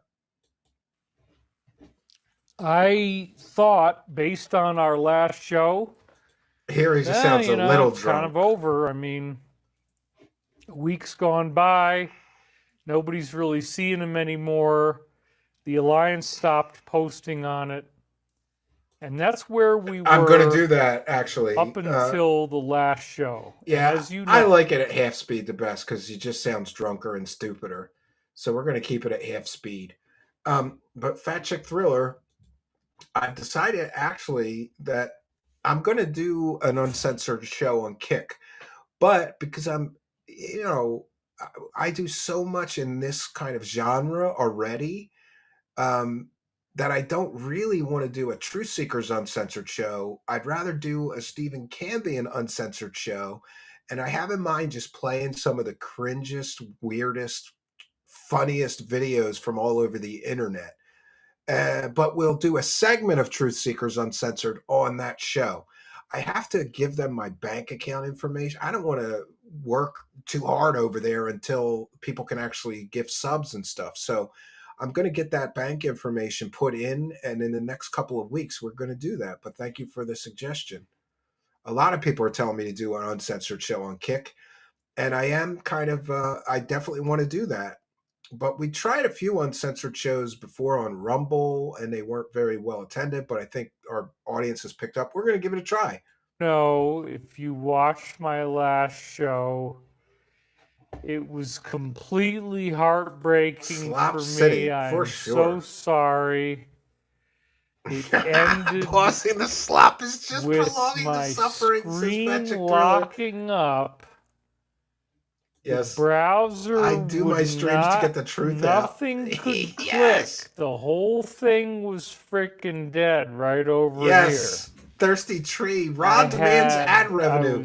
I was Mo, bitch. over Mo, bitch. and I could. Thank you for your kindness. Thank you for your generosity and 3 support. hours and Praise the cash. 44 Praise the cash. minutes. Praise the cash. The blue chickens command you to praise I the couldn't cash. Click on Praise the cash. anything. Praise the I cash. couldn't- And all I was able to do was reset. This sounds more system like reality to me.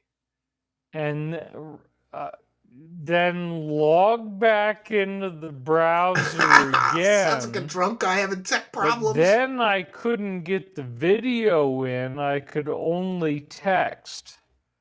So I communicate Twisted with turns to everybody by bankruptcy, text. But the good I agree. part Kick is much was better in that my when experience so far. I first love Kick so noticed far. that this was going And wrong, we are going to do a Kick only uncensored show. it was 4 hours and 4 minutes in, and I actually did create an ending. This is how for David the talks to the show. Archangel Michael. It was Yes. very abrupt. But I did create a really abrupt ending for the show, which propelled most people to just go back to Yeah, the this is beginning. half speed, so we've already done 20 minutes And I of his haven't show, but really it's since it's made half my speed. point yet. The computer 9 seized minutes. up, but thank God I now know that Rotary half speed and three-quarter everybody speed saw back and the forth randomly. slides right up That's a good idea. until We'll the do that. last one that I gave 15 minutes after my Oh, wait, let's try it at 0.25. Yes, listen, we could try it like this. Like, how drunk is David Wilcock? Here he is, just a little drunk. Seized up. So I hope that doesn't happen again. I was trying today to update the operating system. Hold on. And here he is, a little more drunk. I was trying to update the operating system, and it's 15 gigabyte download. It's taken a really long time. It hasn't finished yet. But we did refresh the machine. Hopefully this is going to be fine. He does sound like Ethan Ralph, yes. I Wilcock's just stuttering half speed rebooted sounds it like right Ethan Ralph. before we started, so... All right, and then he takes a if few it more drinks. seizes up again... He took a few more drinks. He's even drunker now.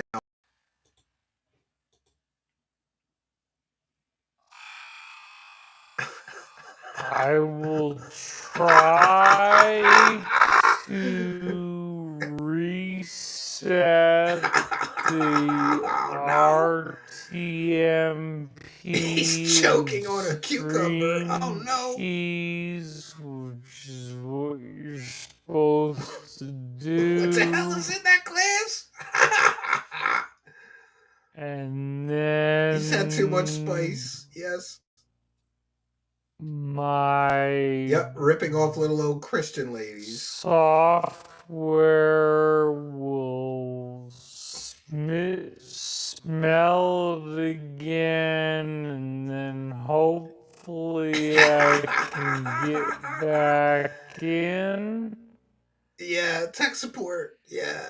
If I get cut off early for whatever reason, you know, He's just helping that sheep through the we're on a fence. beautiful day. There's no snow. There's no wind. All right, and then he sobers up a little. today. Then he sobers up a little. It's amazing sunshine looking out my window. I mean, you would be amazed if you saw how beautiful it was here right now. Hitting the zanny berries. Yes. I'll just put that out there.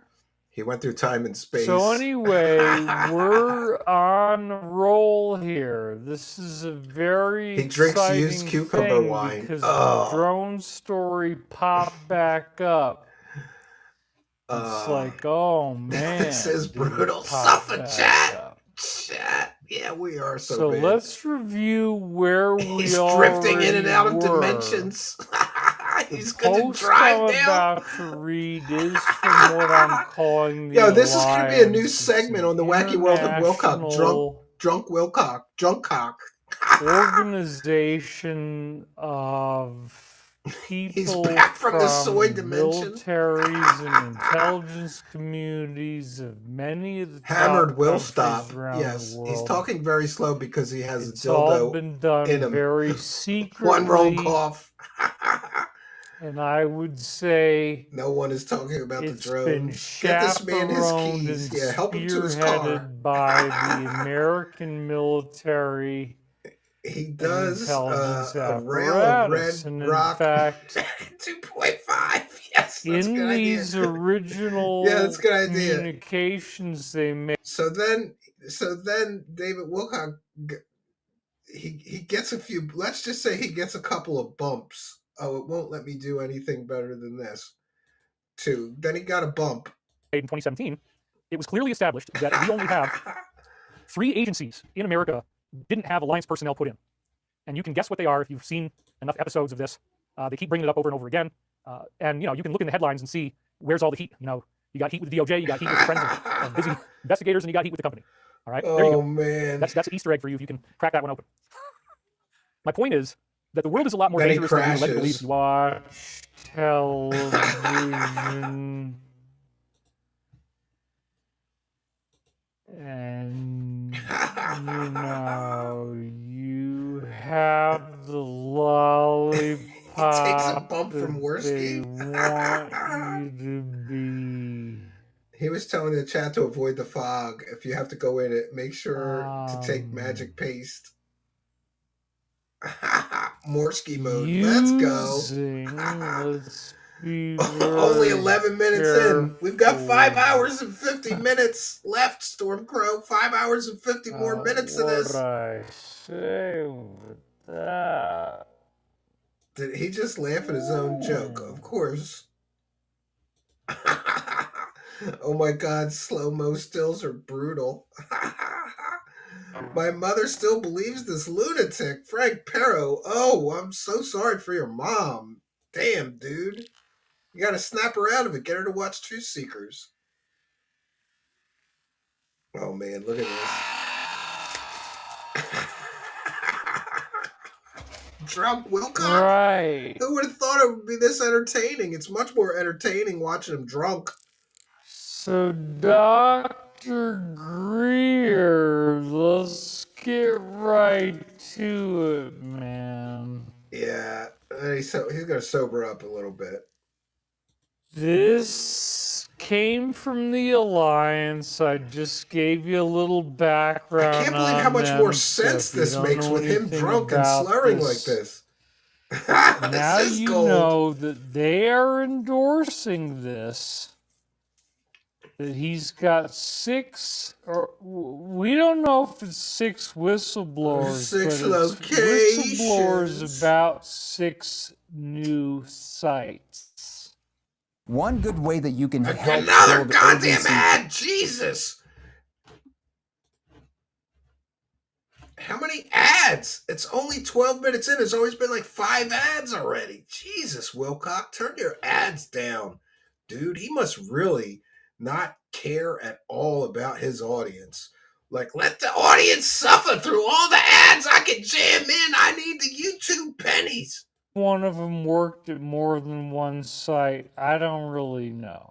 I don't really know. Anyway, this is, you can find this on X. Diddy Party Wilcock. They're getting, dude, I mean, like 9 million Yes, views. we were just listening to the wrong 21 wavelength. million views on some of these. These are bigger than the MSM. It's all been kind Somebody of get the very baby lotion. hush hush. David Wilcock had a Diddy I Party. am more apt to frontally quote from them than I've seen anybody else doing in this community. Most of the time, Yeah, that they're grandma's boy. Come on, man. getting, Be a little more they're original. like a story editor telling people what to talk about in You're these right. She posts does that are sometimes. on X. She does But sometimes. She's like, what the hell? It's 3 o'clock. nobody Why are you really not in bed? It's only 10. references them by name. Occasionally they do. Oh, yeah. I wanted to ask the live chat. So we used to stream at 9 o'clock, but mostly because I don't want to stream at the same time that Kino guys are. We moved to 7 o'clock. They're not streaming tonight, but I wanted to know, does everybody prefer the 7 p.m. Eastern, or would you more prefer the 9 p.m. Eastern? Because I'm good at staying at 7 p.m. so that I get done a little earlier. But more often than not, people are using this as inspiration. His bedtime is And like I this, think yes. they would prefer to get credit, but they'd rather get the message out one way Ethan or Brown's another. brother. So if you use them as Ain't no inspiration, party like a Wilcock write party. about this or do a show does about absolutely this, sound well hammered. done. Yeah. Either way, it's well done. Thank you. And we got another, I hear think you. there's something in the corner of my eye, 777. yeah. Paul Conley said, I have a Oh, thank you, feeling Gemma that Jackson. I 47 appreciate is that. going to put you in the administration. I had a dream about it. Yeah. That's Well, another that's reason. cool. Thank you. Yes, we have to. It is interesting. We have to schedule the show when Fat Chick Thriller can come here and drop dono bombs. So whenever is convenient for Fat Chick Thriller to come here and drop those dono bombs, that's when I'm going to stream. I'm going to need Fat Chick Thriller's cell phone and like an email, and I will get the stream times pre-approved with our dono bomber, right? It's like the DW dude while he's grunting on the toilet, eyeballing orbs floating around the bathroom.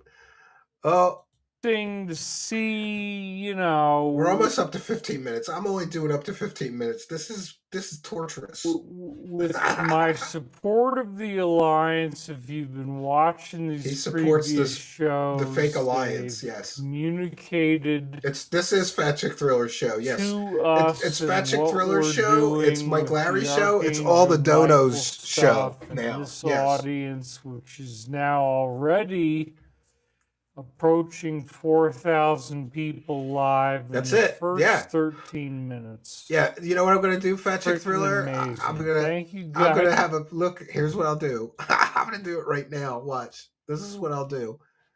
I'm going to make a banner. Okay, 1 second. I'll show you what I'll do, Fat Chick Thriller.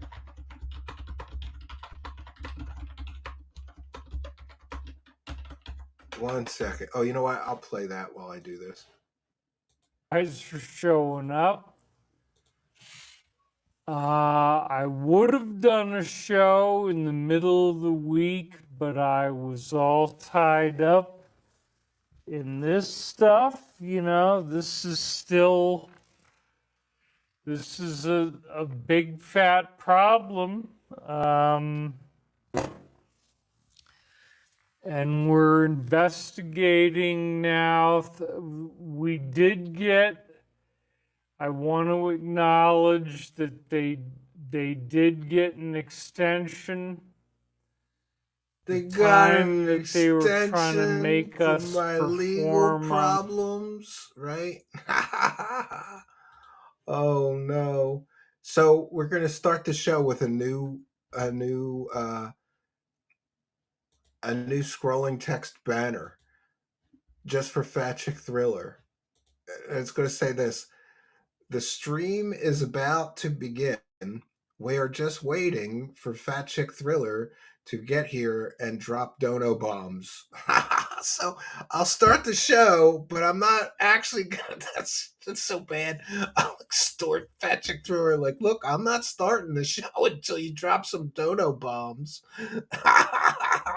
You know, sometimes when you go to a stream and they have that banner saying the stream is about to begin, right? And they wait 10 minutes. Like, we're going to wait up to an hour. So, like, Patrick Throw, everybody will be in a live chat going, like, what the hell, man? Why is the show starting? It didn't start because we're waiting for Fat Chick Thriller to get here and drop the dono bombs, right? And I think this is a comedic parody is probably a more apt description of what we are doing here, but it's still fair use, right? And we want to thank Thirsty Tree for a kind and generous $5. You're right, Steve. Sorry about the JP comment. I was being controlled by Ra. No worries, but you know, my detractors always throw that at me, so I kind of like, that or no, I think that's that or Kylo Ren. They throw at me like, okay, I look like two different movie stars. How is that like a bust? But we thank you for your kindness, generosity, and support. You're being controlled by Ra. Ra commands you to commanded you to praise the cash, and you did though, so that's a good thing. Ra commands you to bow down and praise the cash. Ra has commanded you. Let's get through this slop. We're almost done. On these tasks was completely impossible. We couldn't even find people to hire during Christmas anyway, We couldn't find people to hire. We need more Kevin time. Sorrell sci-fi series called Andromeda. Yeah, you're right. You're right, Dave. He steals from every science fiction shit. That's where he gets his material. I am in a much Where's better your hair, mood baby? about it. He's bald. Oh, that's good. He's Than I was mood. if, like, Nick the Ricciarda deadline is David's lawyer. is, let's say, Team Baldo? Monday or Friday. 40,000 watchers.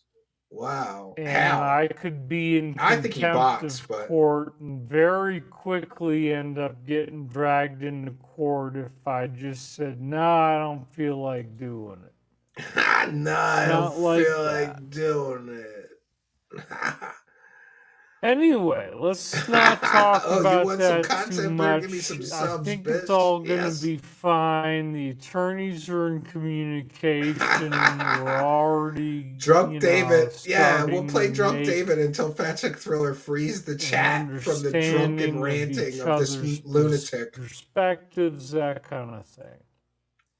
Earth Angel says NH here, orange shirt next time. I don't even own an orange shirt. I'm not even familiar with who that is. I gotta look it up. Work with my skin either. It might make me look sick. Oh, he's a YouTuber. Okay. Greer, do not believe all the aliens are positive. Oh yeah, I guess I do look like him a little bit. I mean, there's definitely negative ones. And that's a big, big part of what we know. Negative aliens. About the Greys. That's the gray aliens. They're feeding on the loose. Ground up human beings that they soak in. He just said the Greys feed on ground up human beings that they soak in. Cara Valito, $1.99 donated. At least the Avalon is here. 11 thumbs up. Celebrating her first super chat. He got his first. By the way, hit the like button if you haven't already done so. Subscribe if you haven't already done so. Explain yourself. Yeah, how does he have so many live viewers? Thank you for enlightening. Here's what I'll say. A few months ago, he was getting 10,000 live viewers. Then it dropped to 8, and now it's 5. And I think recently it might even be as low as 4,000 live viewers. So people are definitely losing interest in his nonsense, I would think. Us today, David Wilcock. And then we got Beverly Yeah, I Adams. think Let's get I've heard about together Lou being about a my dad's UFOs are. I think that's 2014 just deathbed wishful thinking prophecy. on Lou's part. It's exploding into clarity day by day. Awesome stuff. Yeah, we're at more than 3 I'm hours gonna here. So tonight you guys made me work. Fat Chick Thriller made me work. I'm gonna write your name down. It used to be Spooky that always made me work. Like, cover this video at the end of a 4-hour stream. But lately it's been Fat Chick Thriller making me work. But with the dono bombs. Hold on a second. Let me do that. More of the You guys Dulce don't mind bass. if I do that? The money I gotta reserves are running remember dry. He her can't pay for the name, view so I'm bots. just You're gonna probably write right, that Freezer. You're down real probably right. A quick. lot of people. In fact, there was one Get time that. where a whole bunch of the reason I think that he bots is because one time he got caught. Because one time all of the chat handles were like hot China girl for you and all these porn names, and then they switched to other names. And it was like the whole chat was Chinese bot like porn names, and then it switched to like Crystal Hippie Girl and all these other names. So a lot of people think that he bots, right? Galus Caligula says, I think a good way to lose an audience is trying to appeal to everyone. Like how the heck's involving a bunch of different alien and biblical crap. Yeah, get into the content caves. Steve looks like Alex Van Halen. Well, there you go. Apparently I look like movie stars and rock stars, so that's not a good thing. That's not a bad thing, I mean. Well, let's just do a few more minutes so that we'll go up to 20 minutes. In there. 4 more minutes of slop for the piggies, the pay piggies.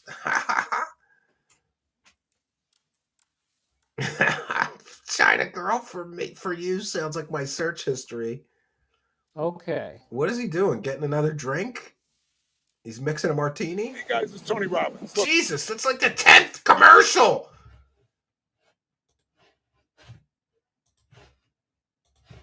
All right, we'll go back to it. Jesus Christ. That's why I always mirror his streams if I do commentary over them, because it's just like unending ads every few minutes.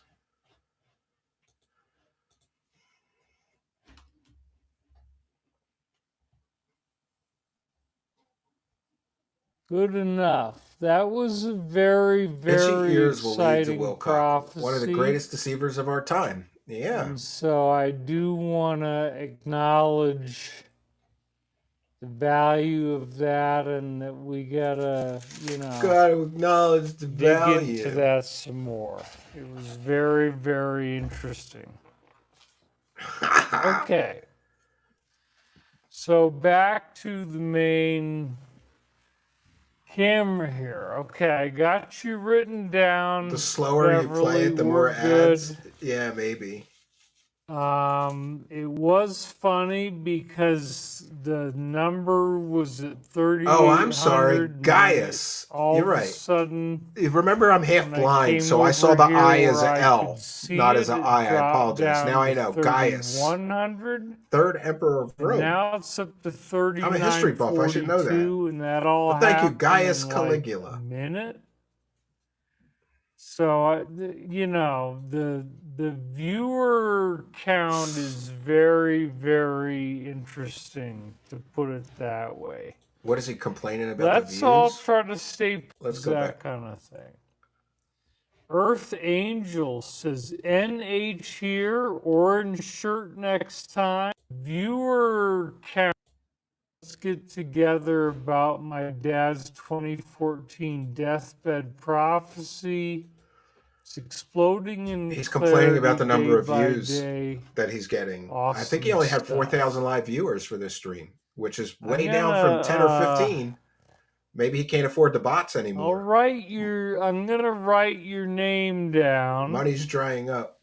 Hold on a second. Let me do that. You guys don't mind if I do that? I gotta remember her name, so I'm just gonna Please write stop making that fun of his down real 5 head. We'll get that in there. He keeps talking about his clothes. Yeah, he'll spend 20 or 30 minutes a stream talking about his shirt, his pants, his whatever. He always does that because he doesn't have content, so he's got to fill time with nonsense. Okay. Uh-oh, I'm going on the list. I hope that's not a bad list.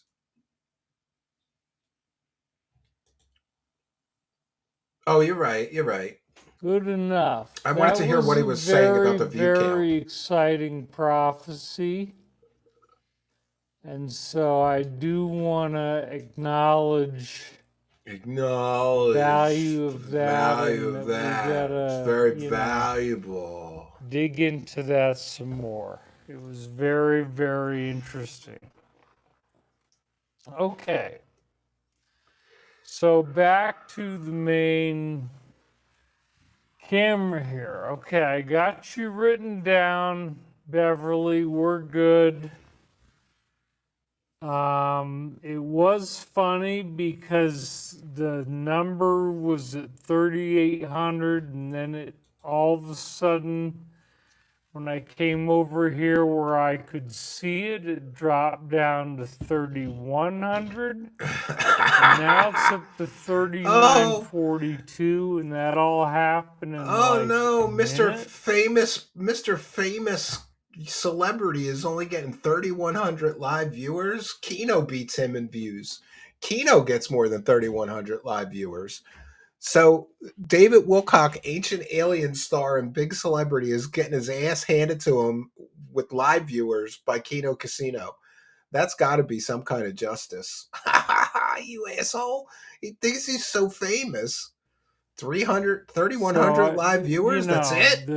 The viewer count is very, very interesting, to put it that way. People are getting bored of your same old Let's nonsense. all You keep try repeating to stay yourself. positive. The Alliance wins in the end. Absolutely. I mean, That's pee-pee pants hanging out probably with the Dvorsky too most much. exciting part about this story is Thank you, how Detective. big and how. Let's see. Let's read that one. Kind of late to the show, but I plan to fully rewatch it tomorrow. Hope you're well, Steve. Keep up the great work. Well, thank you, Detective, for your kindness, your generosity, and your support of the show. It is much, much appreciated. Thank you for helping us to praise the cash. Praise the cash. Praise the cash. Praise the cash. Thank you for your kindness. Thank you for your generosity. Praise the cash. Oh. All right, we got 3 more minutes. Might be 6 minutes though, because we're half speed. I don't know.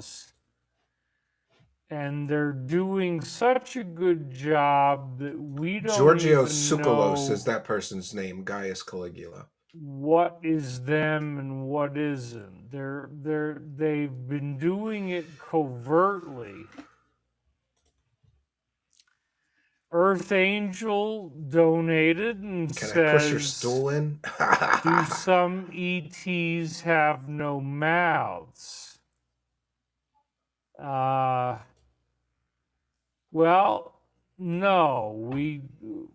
There's definitely always going to be a mouth, but there are cases with like the Roswell Too much ETs AI slop is too much. I agree. I'm trying to have a where balance where their we throw in a little digestive bit, but tract not too was much. extremely simple. It doesn't Gotta have, stay on your toes. there's no curvature in their intestines. We learned about that.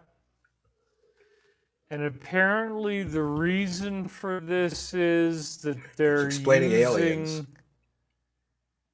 They're not even eating regular food. They're No, they eat human actually smoothies. soaking in this biological bath. Sounds much they more believable nourish drunk. themselves from. I don't know what it is. Pores on their skin or something.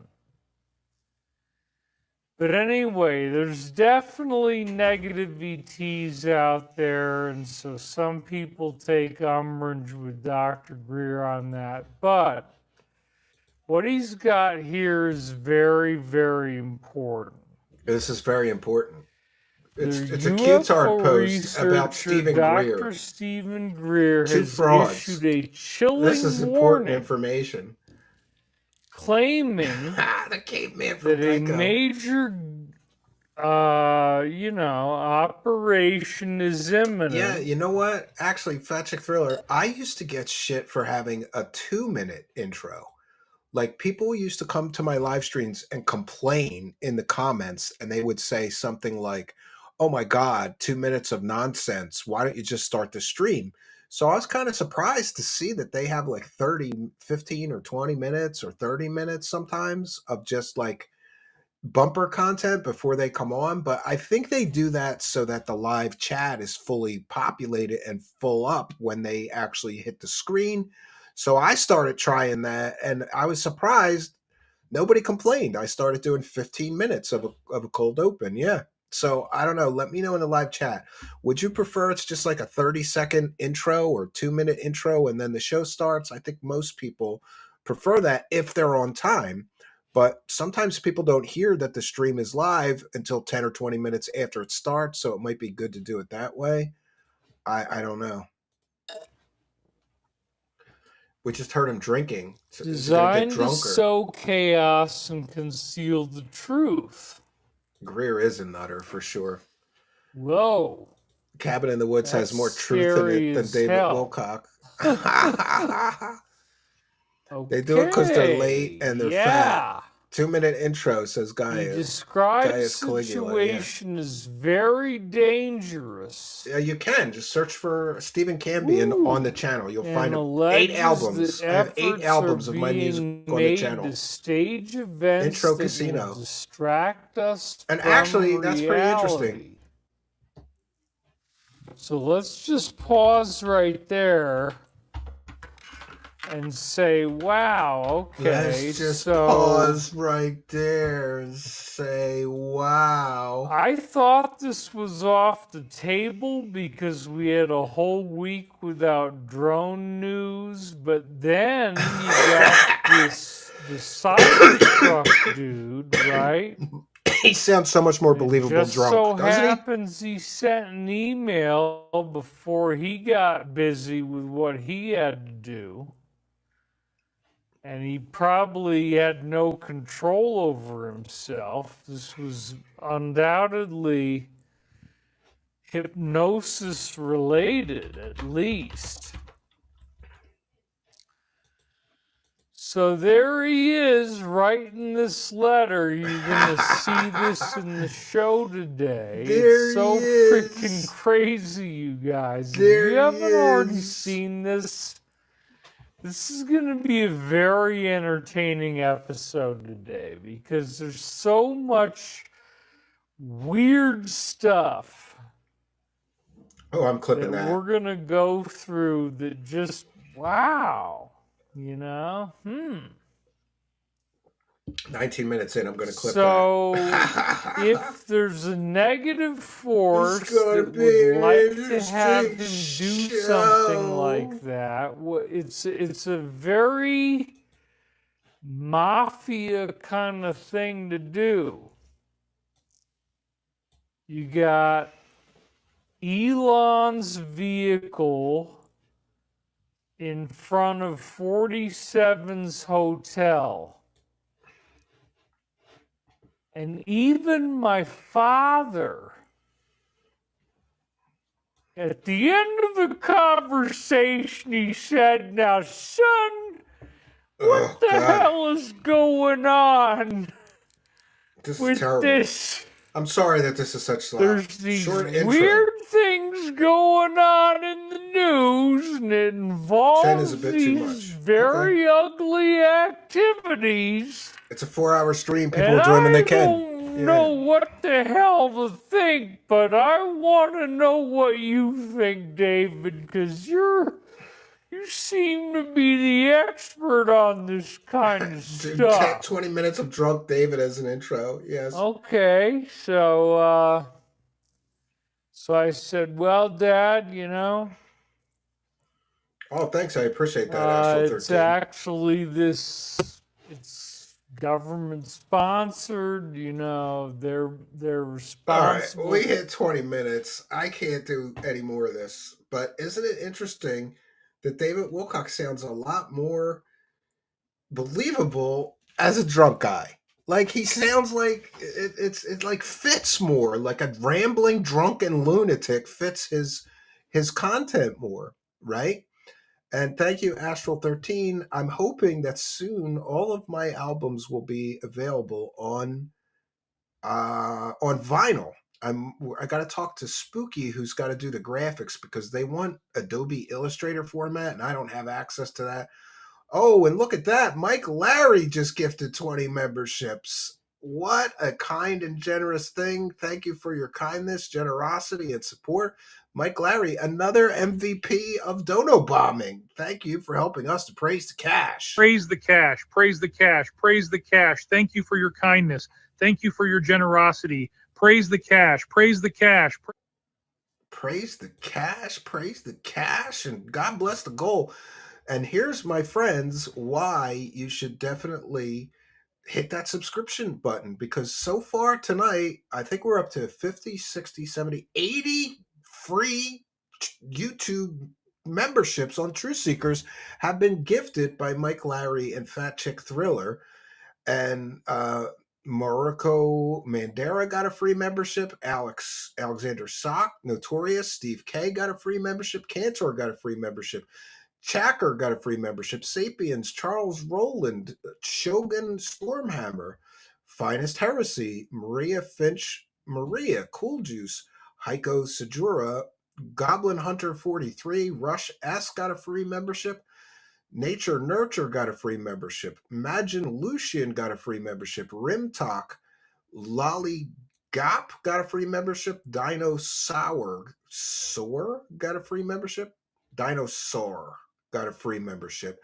And all of these free memberships came from the kindness and generosity of Mike Larry. So make sure you hit the subscribe button. 80 people got a free YouTube channel membership to Truth Seekers today for the month due to the kindness, generosity, and support. And now AB has gifted 5 Truth Seekers memberships. Thank you for your kindness, your generosity, and your support of the show. It is much, much appreciated. Praise the cash. Praise the cash. Thank Ra Almighty. Praise the cash. Praise the cash. Praise the cash. Thank Ra Almighty. Praise the cash. LL Cool Lee got a free membership. Perry the White got a free membership. Nate, Robbie D got a free membership. And He's Camping all got a free membership from the kindness, generosity, and support of AB.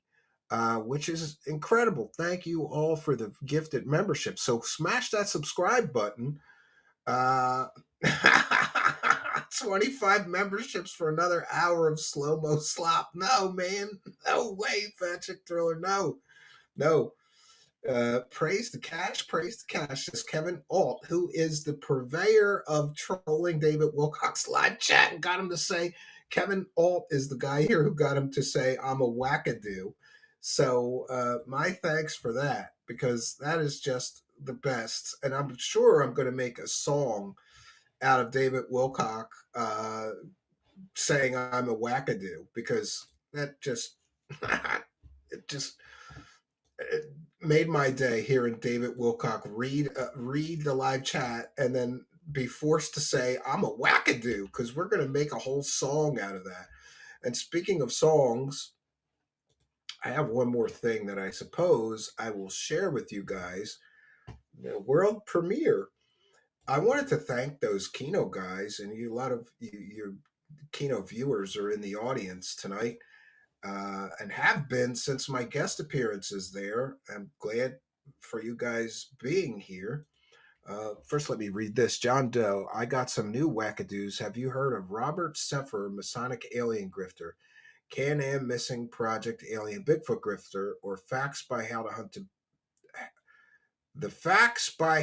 Hunt Bigfoot Grifter? No. Email me at truthseekershow@gmail.com and drop me some links and I will check it out.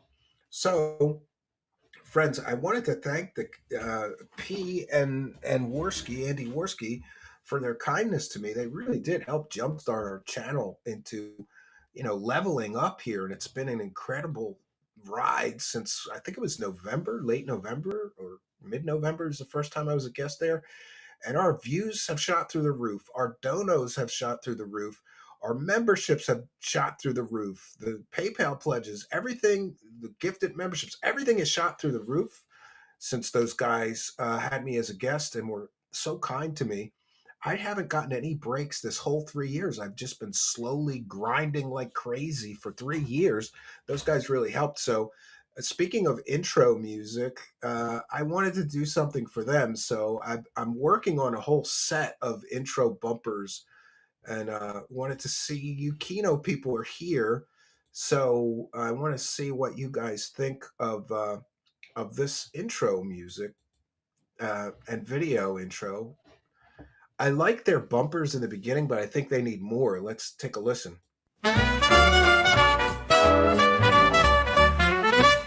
It's time for Kino Casino, where the house always wins. Let's go, let's go. It's time for Kino Casino, where the house always wins. Let's go, let's go. Belting every loser on the internet, earning every sub that we collect. Belting every loser on the internet, collecting every dollar that we can get. The house always wins. Kino Casino, the house always wins. Kino Casino, the house always wins. It's time for Kino Casino. Yeah, whoa, buddy. The house always wins. Let's go, let's go. Whoa, buddy. Let's go, let's go. Let's go, let's go. Kino Casino. Yeah, so there's one of them. I'm going to make a bunch of them and just give them to those guys for their kindness. I feel like, karma, they helped me. So if I can help them with just stupid things like that, little show bumpers, right? Operation Shutdown says, let's go, let's go.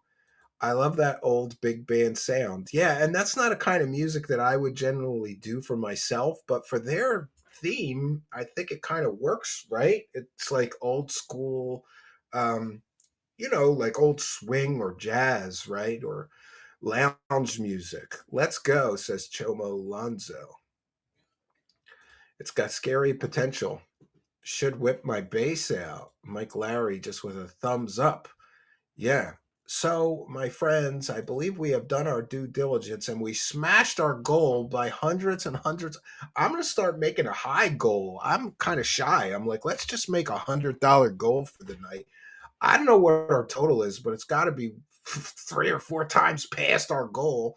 So thank you all for your kindness, generosity, and support. And if we add in those PayPal pledges, it's way, way past our goal. One person PayPal'd $100. What did I think of Ralph? I'm entertained. Like the guy is falling on glass bottles and busting his head open live on stream. He's taking pills and drinking during the streams. He's falling off his chair.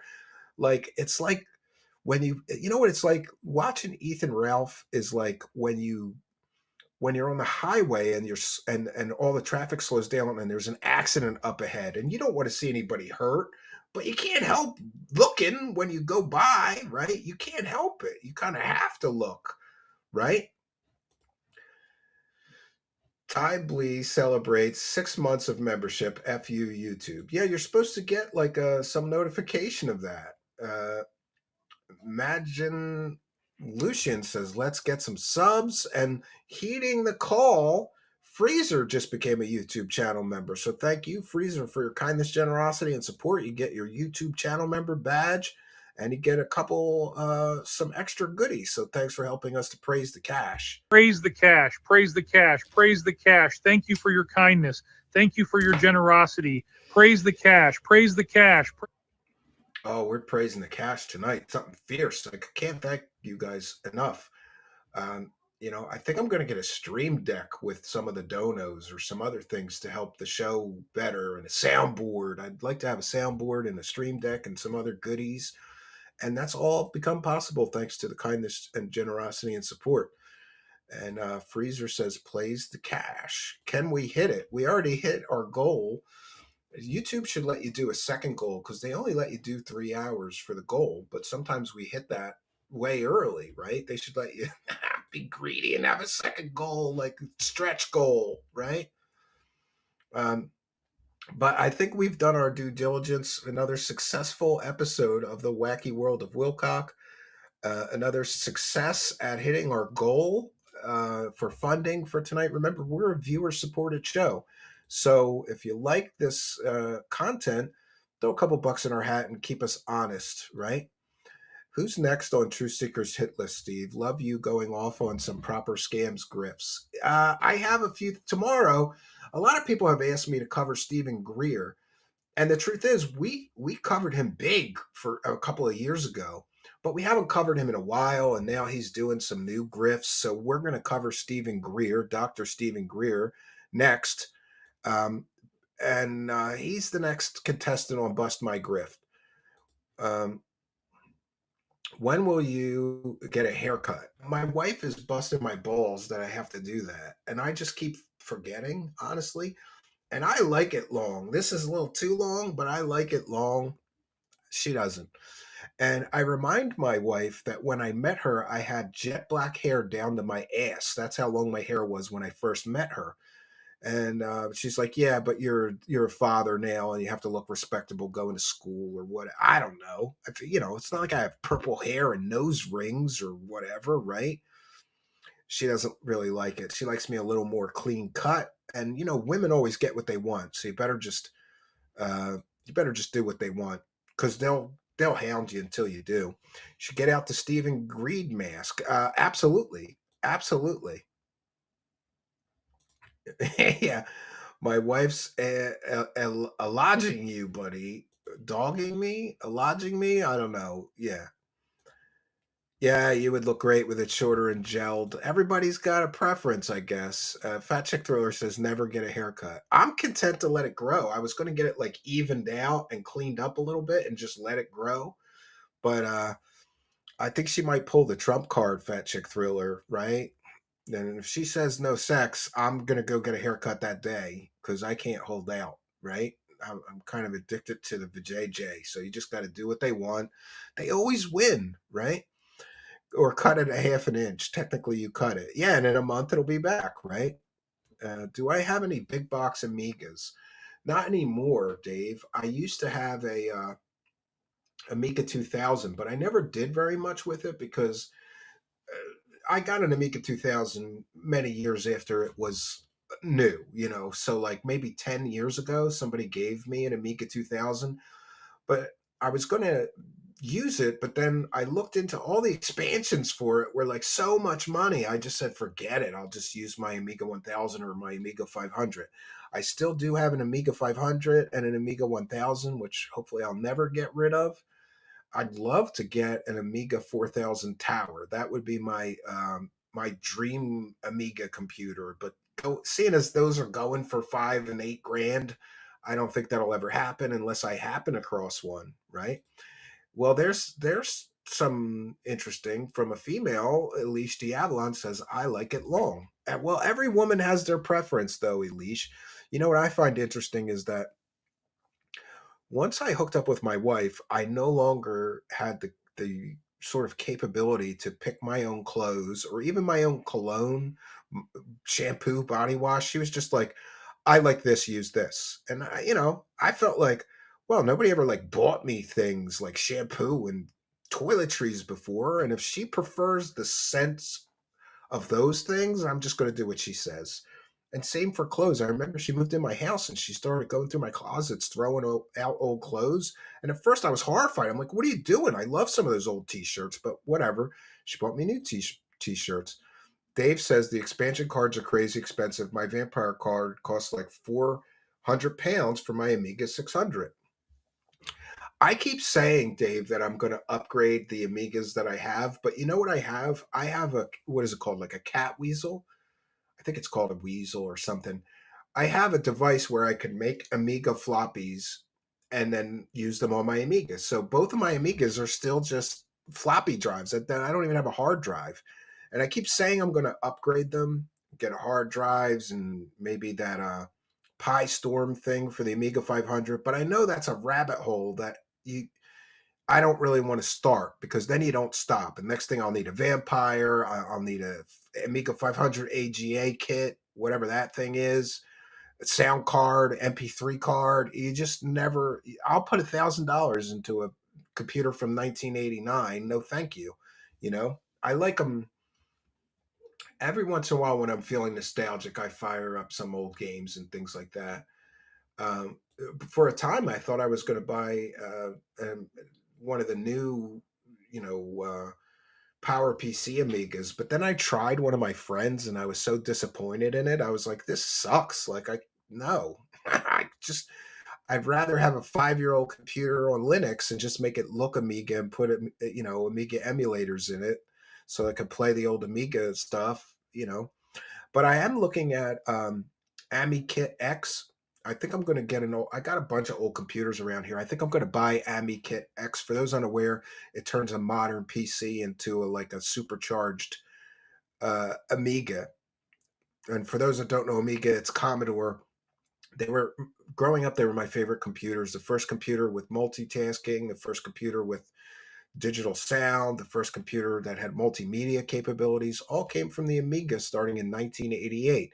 And I still have my original Amiga 1000, the first kind of Amiga, Commodore Amiga, from that time frame. I bandied it about from move to move. Whenever I moved, the first thing that I would pack up very gently was that Amiga 1000, because that computer taught me that I could be creative, and the power of that computer could propel me so much more than without the computer. I learned to make music, and I learned about MIDI, and I learned about sampling, and I learned about digital art and image editing. All of the multimedia skills that I still use today started on an Amiga. There is Ambient on the Raspberry Pi, also worth checking out. Yeah, I'm going to do that. I'd like to have one little corner of this office here just be Amiga stuff. Microsoft was a mistake. Absolutely. Absolutely, Microsoft. It's still a mistake, right? So listen, friends, I want to thank all of you for your kindness, generosity, and support. We have more than hit our funding goals for tonight. Remember, we're a viewer-supported show. And if you missed the live broadcast, you can always still throw a couple bucks in our hat with a super thanks. I thank every single person in the comments that sends a super thanks. And for those that asked, the Patreon and the YouTube channel membership is the same thing. The Patreon is $1 a month. The YouTube channel membership is $5, and you get the same benefits. But on YouTube, with the channel membership, you get a YouTube channel member badge and a few other YouTube goodies that you don't get on the Patreon. But we thank you all for your kindness, generosity, and support. And if you're listening in audio podcast land, we love and appreciate you. But please do go on over to YouTube. Click the magnifying glass, the little search tool, put Truth Seekers, one word. You'll see me, the strange guy with sunglasses, pop up. Go to the channel, smash the subscribe button, hit the notification bell, and you too will know when we're broadcasting live for the podcast. Come on over here. Don't just watch the show. Don't just listen. We love the interactivity of the audience. Come and be a part of the show. All are most welcome. So that's all I got for you, friends. I believe I will be back tomorrow night for a rare Saturday night show. For those unaware, I would love to go to the cabin every weekend, but unfortunately, it's just too cold and snowy at the cabin. And I do not have a 4-wheel drive vehicle. I'm hoping to by spring, but I worry about getting into the cabin from the main road. And sometimes the roads are so snowy and icy that there's a good possibility I'll end up in a ditch, which happened to me one time and makes me very cautious. So if the snow's too bad, if the cold is too bad, I don't go. I don't worry about the cold anymore because we have this new wood burner that will bake me out of there. It's so good. But it is what it is. You got to do what you got to do. So I'll be staying home this weekend. And I thought, since I'm staying home, hey, a good thing to do would be to put out some extra content for the week that I may ordinarily not. We've been slacking a little bit starting the new year, but tomorrow I believe I will be back at 7 p.m. Eastern Standard Time. Hope you'll be here with us. Now, I do have to do some things. I got to take my car to get fixed. There's something wrong with my battery. It needs to be replaced, I believe. So it may not be till 9 p.m., but just be sure to follow me on Twitter. It's at Stephen Canby, and we always announce the shows there and provide the links to the live streams and the times, hours, usually 4 or 5 hours before we actually do the show. So follow me on X, Twitter, at Stephen Cambian. So let me just, okay, so yeah, so that's all I got for you, friends. Before we bounce out, one more thing to share. One more thing to share here. And that is our countdown. The countdown has begun, friends. David Wilcock's grift will be over with. It'll be over with, friends, soon. And the best birthday gift I could ever get, David Wilcock's latest predictions coming smashing, crashing down, and his entire grift of late, the Archangel Michael grift, will be destroyed by May 31st, 2025. And you know we're going to keep this countdown going and remind viewers every time we do a show on Wilcock of where the countdown sits. So David Wilcock, you better hurry up and grift off your dumb as rocks followers, because it's all coming crashing and smashing down. And soon your entire grift will be over with, David Wilcock, at least the latest one. I'm sure he'll start a new one, but at least he won't be able to grift off the Archangel Michael anymore after 140 days have passed. So that's all I got for you. I want to take a moment to thank all you kind and generous benefactors, Mike Larry especially, and Fat Chick Thriller, the Dono bomb droppers for tonight. We thank all of you, though. I appreciate your kindness, generosity, and support. So that's all I got for you, friends. Until next time, my name is Stephen Canby, and good night, and God bless all of you.